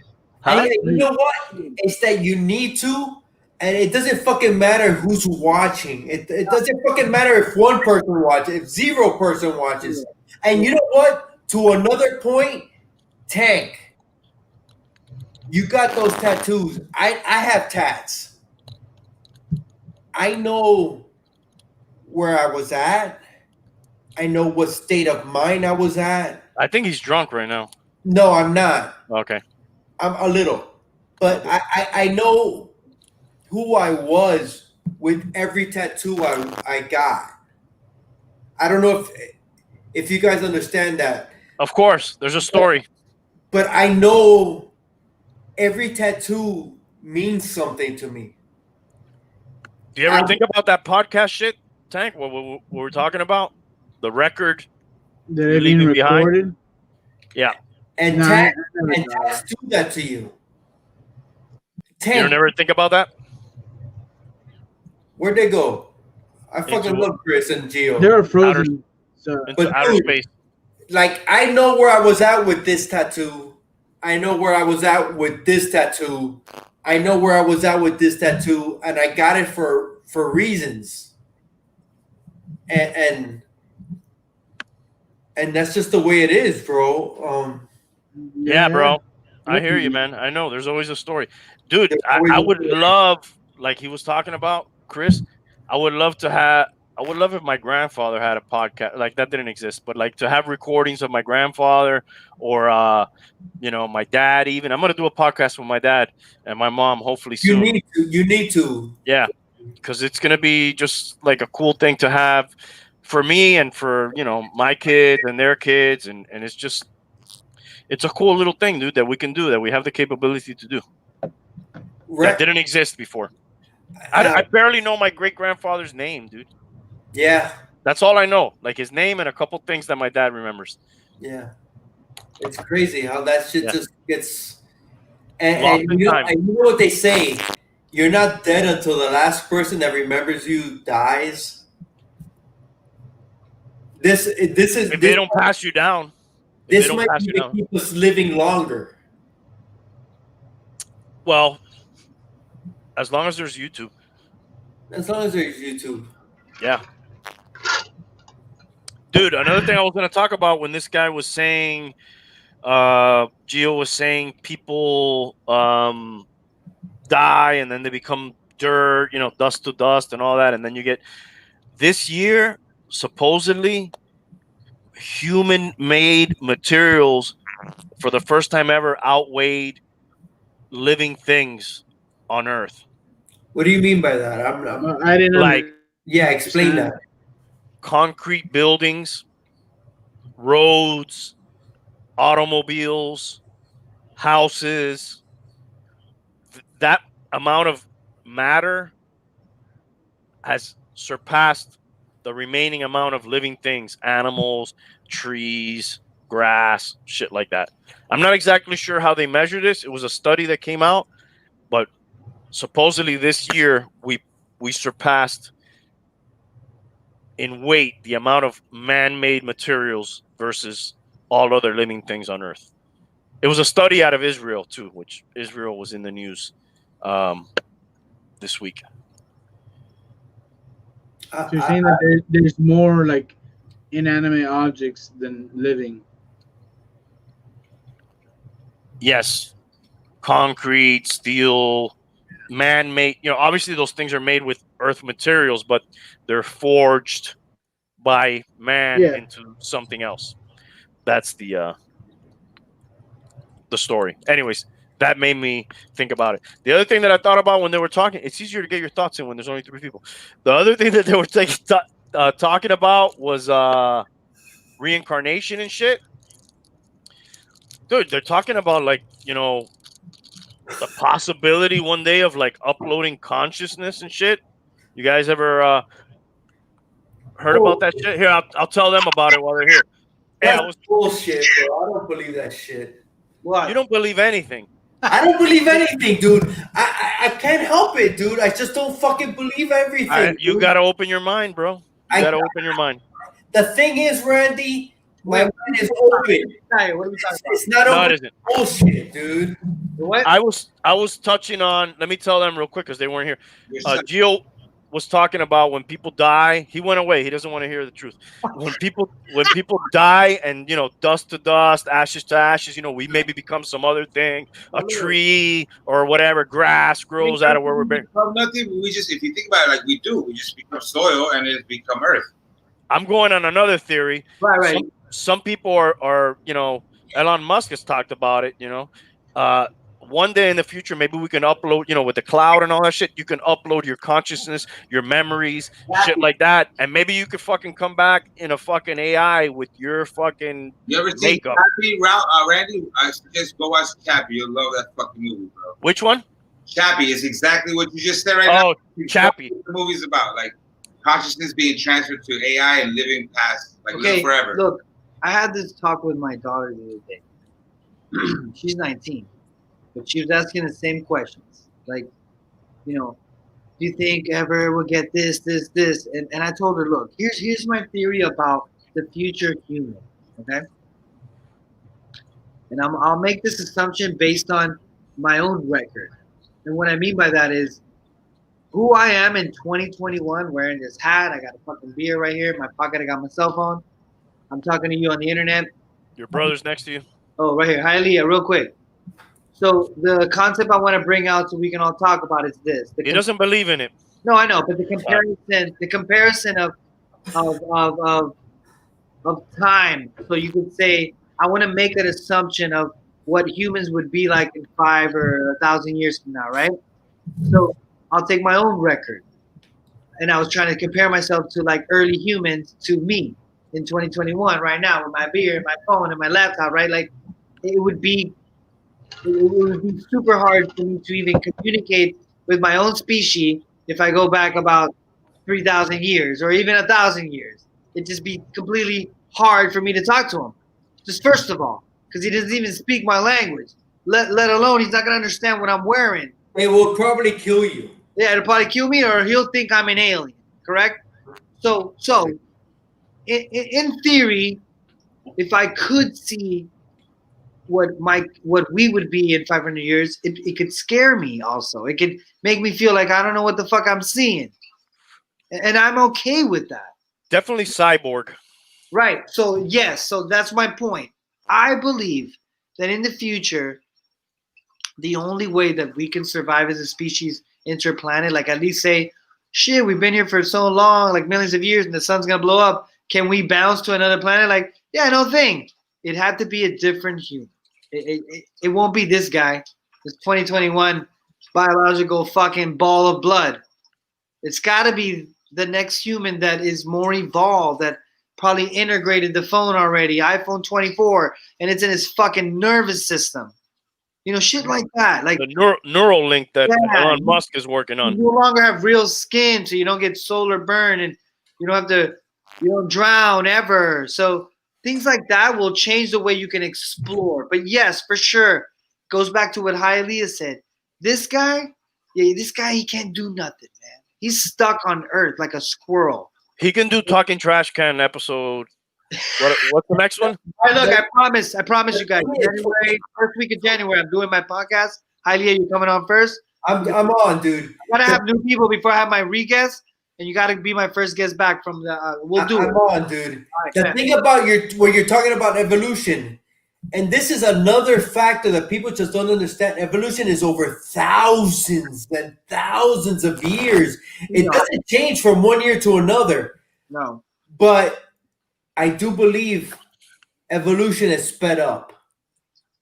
Correct. It can. Natural selection can be sped up, absolutely. And I think it has sped up. Just because everything is moving a little bit faster. I mean, don't even go that far. Just go to the 13th century. Yeah. You're totally different than that guy. Yeah, totally. It's a different person. And then that guy was dead before at this point in his life, probably. Are you familiar with just on life expectancy is what you're touching on? Yeah. Correct. Totally changed, dude.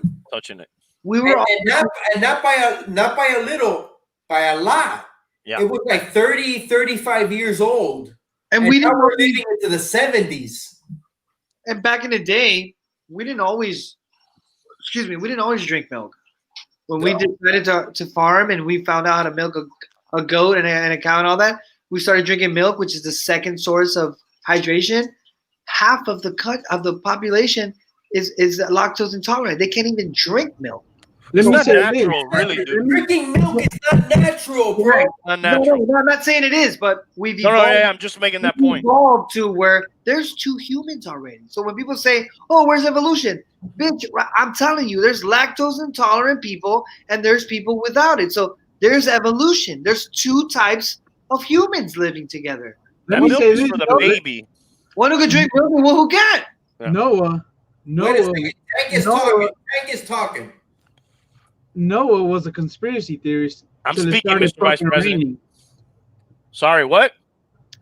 Noah was a fucking conspiracy theorist until it started to fucking rain. No way. For real? Yo, that Bertie Bush Moses was talking to. Now check this out. I'll touch on Noah's Ark. No, wait, Chris. Yo, When I go on with you, we're gonna talk religion because I've never talked religion, dude. really? And if you guys think I don't believe shit, wait until I talk religion. Oh my God, that's me. Yeah, That's me. Yeah, for sure. You gotta explain how you got here. All right, Were look. you ever religious? You know what? Let's You're- touch You're on it. Latino. You were born Catholic. Let's touch on it real quick. So when you're on my show, we have a little head start on it. It won't be brand new.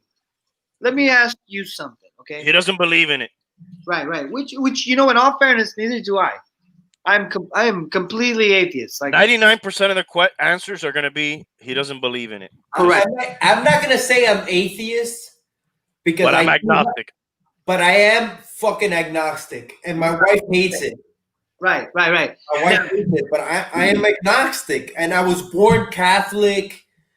Go to fucking church, believe in all this. Go to fucking catechism. I did a catechism. I did my fucking what's the next one? Confirmation. Confirmation and all that shit. Then you went on a date with Jesus, and I got all that bullshit. What are you munching on? What are you munching on, Tank? I want to know. What are you eating?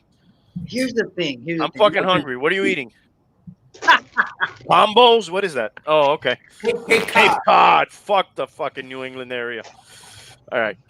The thing is that the fucked up part about religion, right? In my opinion, is that it's so ancient and it works so good for the brain, the way we're developed, the way we evolve, that religious shit is it works like a charm. But Chris, Works like a charm. at the same time, I don't believe it, but I'm not against it either, bro. Because you know what? At the same time, whatever makes your time here on Earth better, and whatever makes you spend this time better, whatever you believe, I'm good with that, dude. I'm not anti-Christ. I'm not anti. Right. You're the Antichrist. Religion. I'm not. Now there's a difference between being anti and encouraging. Here's what I mean by that. Like, okay, I like to read and also see a lot of podcasts of people that are into things that educate me on when I make a statement. So the statement I'm about to make, you can reference Richard Dawkins, who's evolutionary biologist. He's a guy who just, he don't believe in shit but biology. You know what I mean? It's very hard to convince that guy. But he says something very interesting that caught me that says, okay, it's kind of like patronizing to say, well, I don't believe in that shit, but if Gio needs it to feel better, let him believe in it. It's like saying he's fucking dumb, but just, I'm not. So in a way, it's not that I want to shit on religion, but if you can figure out how to make someone feel better without falsehoods, do it. Don't be like, don't tell him it's not real. It helps him sleep at night. Like that's just it's a bad way of looking at it, in my opinion. I almost feel like it's not good to be like, some people need it, not me, but some people need it. It's like, man, educate them. Maybe Dude, I know what you're saying, but I'm not that person, bro. I'm not trying to say that I'm better than anybody. I'm just telling you what I believe. Correct. What makes me? It shouldn't matter, correct? Exactly, dude. I'm nobody, bro. I'm just trying to make my way through this life. There's different things that work for different people, man. Some people, exactly, bro. Different strokes. Yeah, some people go to college. That's cool. That works for them. Some people want to go out and start working. Some people go to the military, like you guys. And all those people can still have positive outcomes. You know what I mean? Yeah, so way, bro. I look at it like that with religion sometimes. I am the same way. It could work for some people, and for some people, don't work. I don't know. It ain't that. I agree. I've been harsh. I'm backing up a little bit more because I used to be like very fucking vicious. And I'm learning more of like, damn, I have my own things that are not religious, but I don't want nobody taken away from me because they help me. And it's my own way. And that kind of falls into that. And it makes me feel hypocritical sometimes when I'm like, God, stop believing in this. All you need is this. But that person's biology or the way they think is totally different. Their experiences. Now, I will say this, Randy, to your point. Like, I'm assuming an indigenous person in Brazil in the jungle is feeding his family the best way he could. And it's the best way. That he knows. Like, if I was to show him a different way, that would, like, is it wrong to also stress that sometimes? Or to just be like, let him eat the dirt? I mean, they've been eating the dirt for a shitload of years, probably. and it works. The only problem is when that system or the belief system, grows into something else. My example is, for instance, in the medieval times, the Christianity, where the bad guys, they were fucking slaughtering people. They were like the Crusades. They were the bad people. They were doing bad things. More people died in the Crusades in the name of God. Now, it was 5,000 years ago. I get it. So I'm okay that it's over.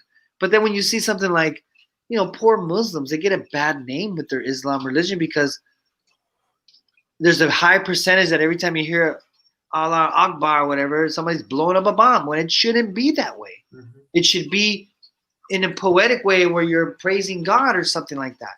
But it's turned into where a belief system is so strong at times that it can lead to where crusades or radical Muslims or let's say Hindu people start getting up, start killing people, or even if atheists now start killing in the name of atheism. Like, it would still be bad, right? Because a belief system is making you do that shit. It's when you go too much one way or the other on the spectrum. Right. And that's why religion can survive, because you say, okay, take religion out, then somehow, some way, someone's going to do the same shit with another belief. Yeah. Hey, let me ask you something growing out of it. We're growing out of it. Definitely. You can't deny that. We're growing out of God a little bit. Definitely. Like growing out of it. We will one day look at Jesus Christ like you do Zeus and Hera. We're going more to a science. Yeah. Do you get scared about talking about like Jesus sometimes? Maybe, right? I don't talk about him. Like, if you do you have this like, oh shit? Nah, he was a real dude. Right. Okay. So do you have that with Zeus and Apollo? Mm-mm. But they were apparently powerful gods in their time. Yet you don't fear Zeus, the fucking leader of the fucking hell is dog. Like, Hey, yo, real quick. Speaking of Zeus, shout out to Tiny Lister who passed away last night. Zeus in wrestling, Debo, you got knocked the fuck out, man. You got knocked the fuck out. Wait. Did Debo get knocked the fuck out again? No. Yeah, life came and knocked the fuck out. And we lost 2 guys from that movie this year. Witherspoon, what's his name? The father. The father. The father. JD Witherspoon. What you gonna do? Number 1 or number 2? Anybody gonna take any stick and loose in here? Gonna be me. That guy was fucking awesome, dude. Yeah, you think Red got his chain back? He's gonna cry when he get in the car. Hey, don't forget that Bernie Mac was in that movie. He died too.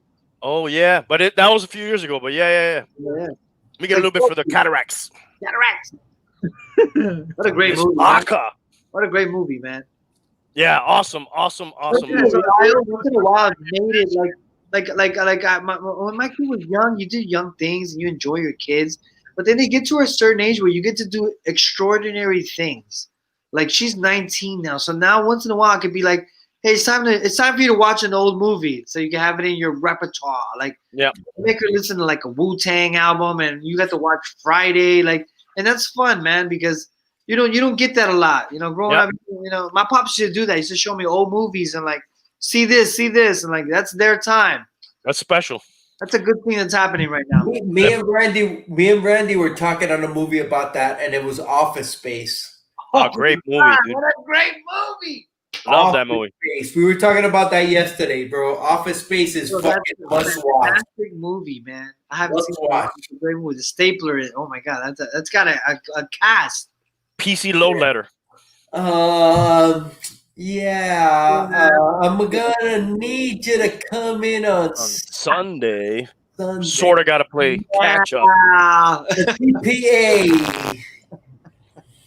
I like when they bring in that guy with the bobs, and they're like, "Well, what do you do?" He totally rips honesty like hardcore, bro. They're like, "Tell me more." Yeah. It's like, "Do you do it?" Well, my secretary does it. What would you say you do here, Bob? Awesome movie. I recommend it to anybody that hasn't seen it. Office Space for me, top 5 comedy, and Friday too, I think. Yeah, and Chris, I want to ask you something. Sorry, go ahead. No, you're good. You're good. I want to ask Chris something. Do you ever think about, because you've been asking us about thought experiments and things like that, do you ever think about the simulation theory? Oh man, I have. What do you? Let me lay it out real quick for people who don't know. So the simulation theory is the thought. It's really a thought experiment that it's possible that we're in a simulation. Yes, that sounds fucking crazy. Part of it has to do with video games. They're going to advance to a certain point that maybe it's hard to distinguish reality from a video game. And if that ever became possible one day, what's to say we already didn't get there and we're in one now? Sort of in a nutshell, right? The idea. Correct. What do you think about that? Okay, my thoughts on it. Look, I always love theories, any theory. I don't necessarily want to debunk them right away, but it's in my nature to be skeptical, right? And then after I have fun with it, I always come back to the same point that bothers me. It's like, okay, I still need evolution to be inserted. So, okay, who made these fucking people who made this simulation? Like, who made them? And that's where I get stuck. We're them. Or them. Like, anytime you want to create a creator, you get stuck with the fundamental question of like, okay, well, then who made him? Well, who made us? Like us. Like, for instance, like, let's say us, right? If I want to find out if there is something out there that came over here and manipulated DNA, whatever, I don't care about that. I can go as far as to tell you that before we used to be animals. Mm-hmm. Like, I can go that far right now. Some of us are still animals. Right. It's boring, but it's still there. You can't, like, deny it. So in this simulation, it's beautiful. It would be beautiful if you tell me humans in the future create a simulation that humans live in it. And that's totally believable, right? Because then you'd be like, I kind of know where humans came from. But without the history of the guy that's sitting behind the computer making our simulation, like I just can't get on board yet because I'm like, what the fuck does that mean? In the scenario, our ancestors, or not our ancestors, our forefathers, the ones that come after us, would be the ones that created the simulation. So this is like this is a movie I have in my head. We can all write this. Check this out. I'm going to give you the premise, and then just add on to it, and we'll become rich. So my idea has always been like that. Yes, that would happen in the future. We got so advanced, right? Think about like this.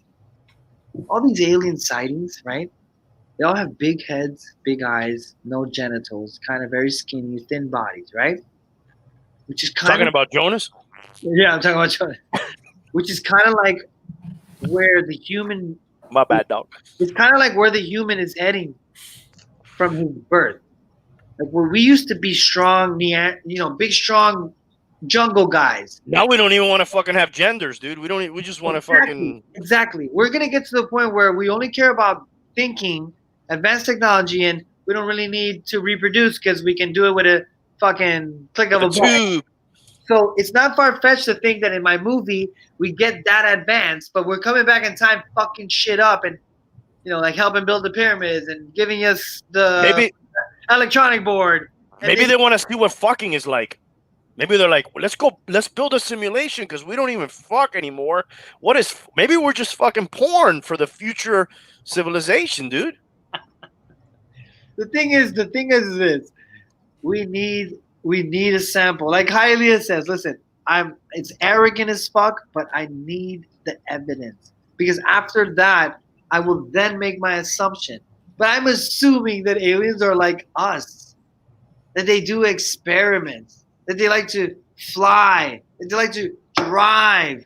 That they consider exploring. What I like about the simulation theories is it's hard to debunk. It's hard to disprove. Like, there isn't any proof that it could be real, but it's hard to prove that it's not possible. DeGrasse Tyson, one of the dudes you mentioned, Elon Musk, one of the dudes we've talked about, they all kind of think that it's a fucking real possibility. In theory, because they're great mathematicians, and math is so easy. When you can write a formula and measure something, it gives you this great feeling like I'm onto something. I can measure the distance from here to the moon and tell you how long it takes to, like, whoa, that's amazing. So right. When they write these equations and it makes sense, I get that. I get that part. But it's crazy. Think about what you're saying. Just think about what the fuck we're saying. Like, it's crazy, but it's hard to disprove it. Made a simulation. We're living in it. Dude, not for nothing, math and I think psychology more has been the subjects in high school that have helped me the most. Not math. Not math. Think about it like this. But psychology, but math is super important. Not that I've used it more, but when you come to understand everything, math has a lot to do with it. Absolutely. Well, the world is based on laws of physics, gravity. A simulation would also be based on laws. You can only do certain things. We can't jump to the moon. Which is math. We can only wait. We can only wait. Like, Einstein is another favorite of mine, right? Genius. Everyone knows Einstein. He's a fucking genius. But at the same time, he was a fucking pig. Yeah. He had some quirks. He didn't believe in like washing his hands because he thought he wasn't a perfect human being, bro. None of these fucking people were perfect human beings. They're not, though. They're not. That's the whole beauty of it. They're not. They're monkeys like you and me. Yeah. But here's the thing. He can do calculus in his head. Yes. That's the difference between us four. That this guy can sit here without writing anything and do a calculus equation in his head. So that guy, right? That guy, those people like him, Elon Musk and them, we owe them because they come up with these they come up with these weird ass equations that then just leads to something. And what I mean by that is like Einstein had ideas, crazy ideas, radiation, the laser, all this shit. And they told him, "Yo, do me a favor, time out, build the bomb." When he built the bomb, he came back. He thought up those ideas that nobody else had. But they come to pass now in our time. They end up being true. Like, we're using them now. You and I cannot survive without the laser. Barcode, scanning, whatever, the computer, whatever, GPS. That laser That came from a paper Einstein was writing right before the atomic bomb. They told him, put that shit on hold. That shit's not important. And they made him do the Manhattan Project to split the atom and drop the bomb. After he was done, he went back to his paper, published it, got the Nobel Peace Prize, and voila, our technology's here because he was thinking outside the box. Just thinking of shit that you and I are talking about right now. Exactly. What ifs? Hey, fellas, we're reaching the 3-hour mark. I want to. We just hit the 3-hour mark. We just hit the 3-hour mark. So in closing, I want to ask this question to everybody. What would be, and I'll try to answer it myself too. We just talked about simulation theory, thought experiment. What would be your number one? Just give me like one. What would be your main argument against it to sort of like disprove it as a possibility, discredit it as a possibility? Discredit what? The simulation theory.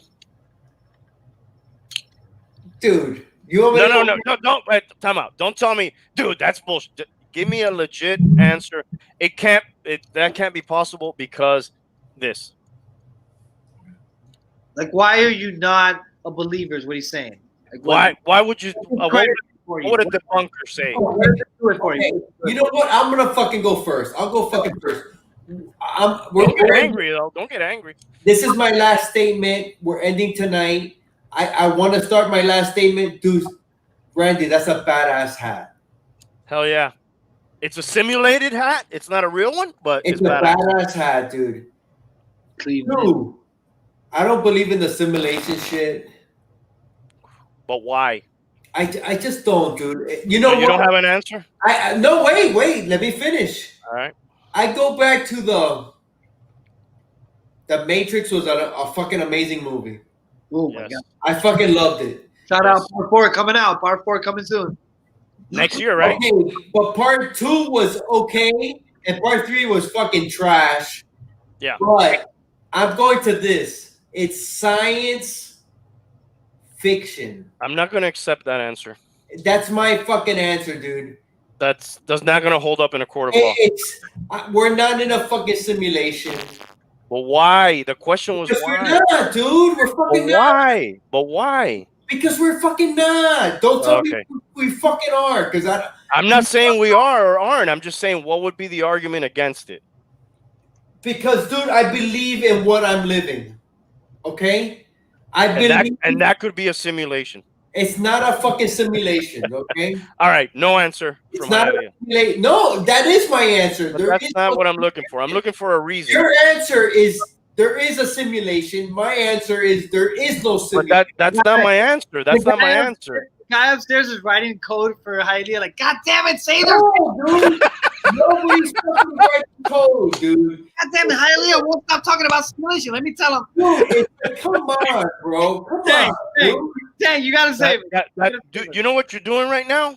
You're doing the Raiders are playing the Dolphins, and the Raiders are gonna win because the Raiders are my team, and because it's not an answer. Dude, at the end of the day, you said it earlier in the podcast, dust to dust. That's what we are, bro. Don't make it more complicated than what it is, bro. Okay, but that's all right. And that's my story. Don't don't complicate the obvious. Next, let's see. Can we get an answer? What would be your argument against it, saying it couldn't be because this? I don't think. And if you have an answer, anybody can go. Oh my god. Do you have an answer? Go. Yeah. I don't think it's possible because like that. Hialeah said so. Yeah. No. I don't know. I feel everything is just too perfectly made. You know. We can fucking. We have all these senses that we can fucking touch, smell, hear, program. See, fucking. This is the only fucking planet that we can live on. It's not fucking burning that up. That we know of. Gold, Goldilocks planet. There's a lot of Goldilocks planets, though. Yeah, there's that like they found. thousands of them.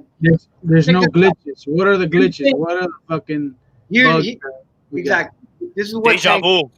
Look, Tank is helping me make a decision that I He was just already. gave you your little light bulb came off. But like just as a skeptic as I am, I also love to play devil's advocate. Okay, so I'll say this: the reason why I feel that we're not in a simulation is because the way I would believe simulations work is that we're not supposed to know we're in a simulation. But here we are talking about it. It's like watching The Matrix and Neo's talking about we're in a simulation. It's kind of dumb. Two, it falls back on the I gotta know who's making the simulation and did he come from an animal?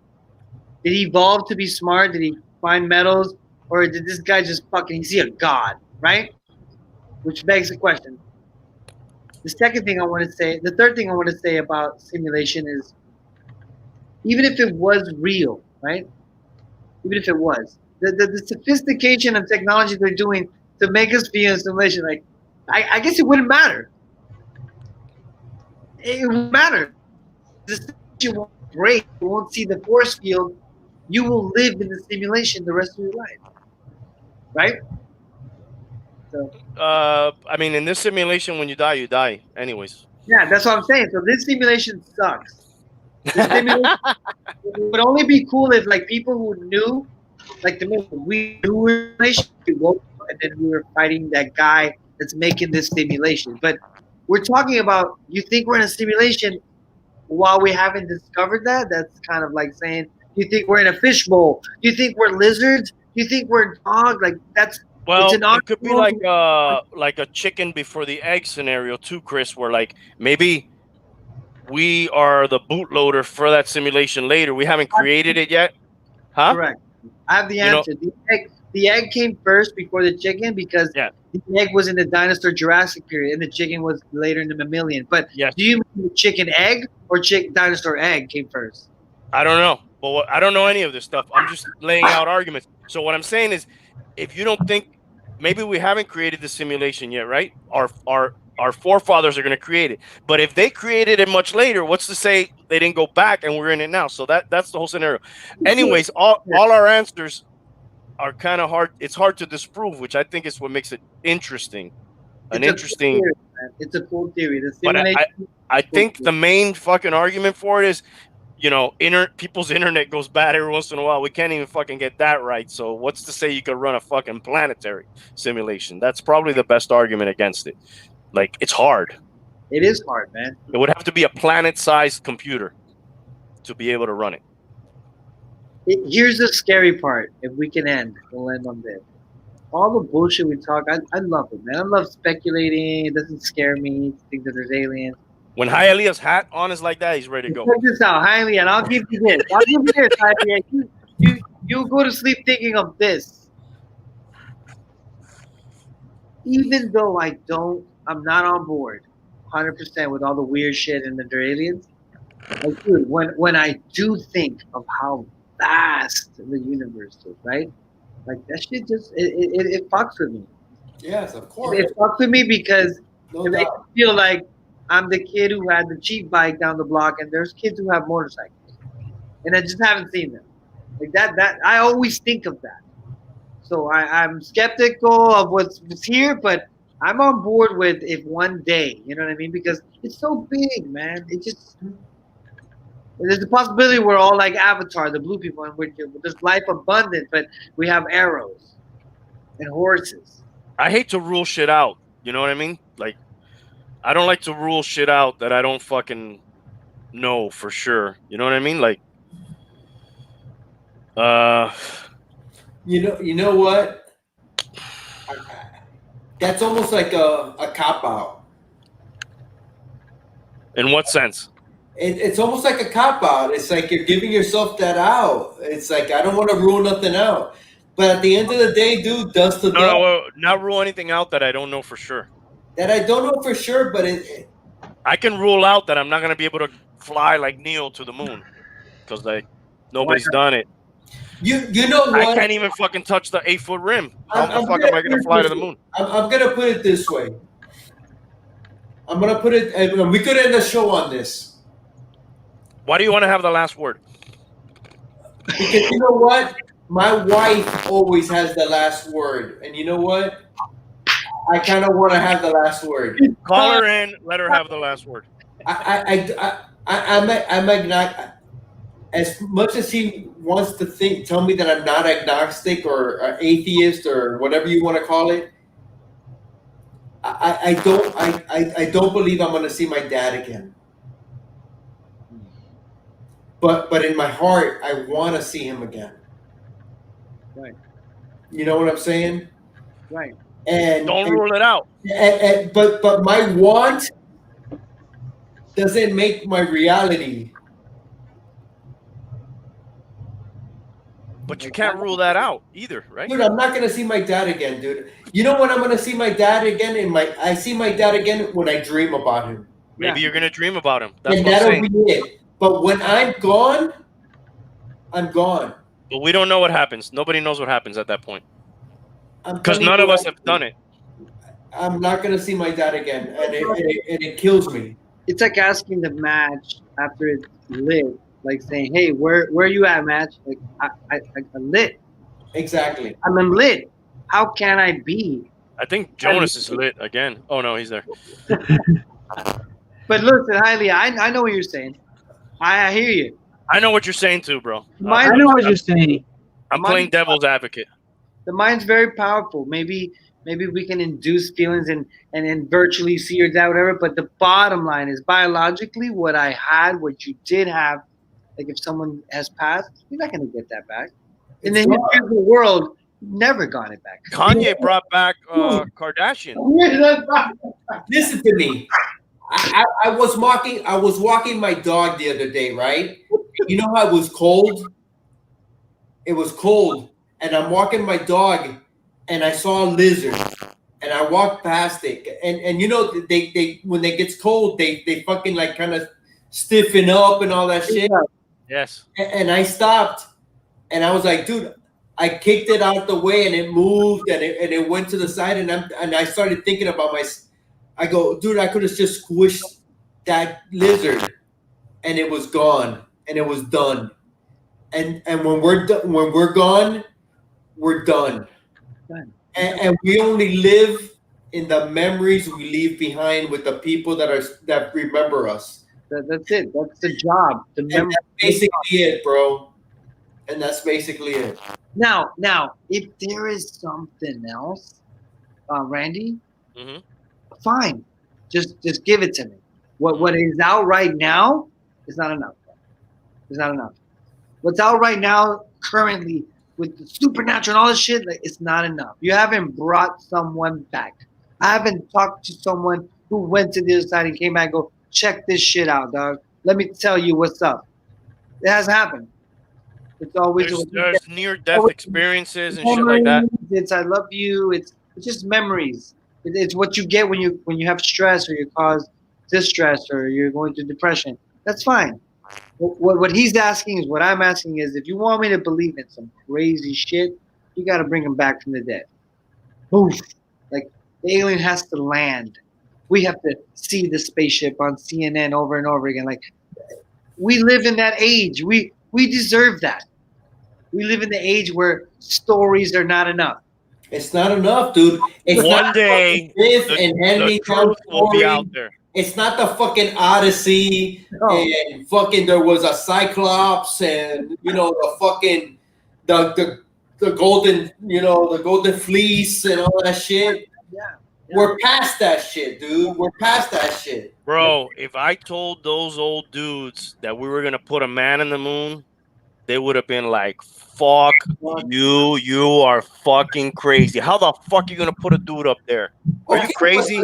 But that they believed in that shit because it was Zeus, it was Hera, it was a fucking Apollo. You think they all believed in that? Or do you think there was a dude like you in the campfire saying, no, there is no Zeus? No. There had to be. Of course. There had to be. There were people that be like, fuck the gods. And they'd be like, oh no, you're going to get cursed. And the guy's like, nah, fuck that look. You know there was fucking... Same guy that says, fuck Jesus right now. It's the same guy. Of course, bro.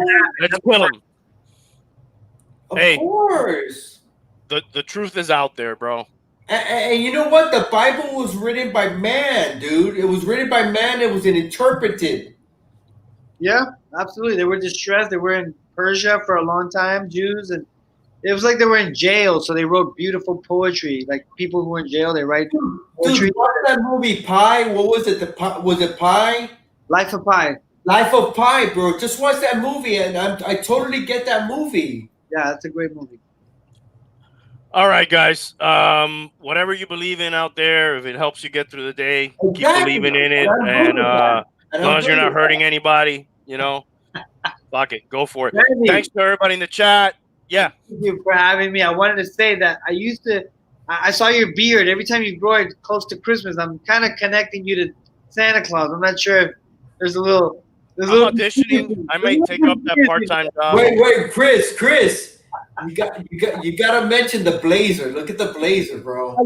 I love it. Let me tell you, I'm gonna one up you next time. We'll do it. All right. Thanks to everybody in the chat. Thanks to everybody in the replay. Hialeah, Gio, Chris, Thanks, Hialeah. Jonas. Randy. What's up, guys?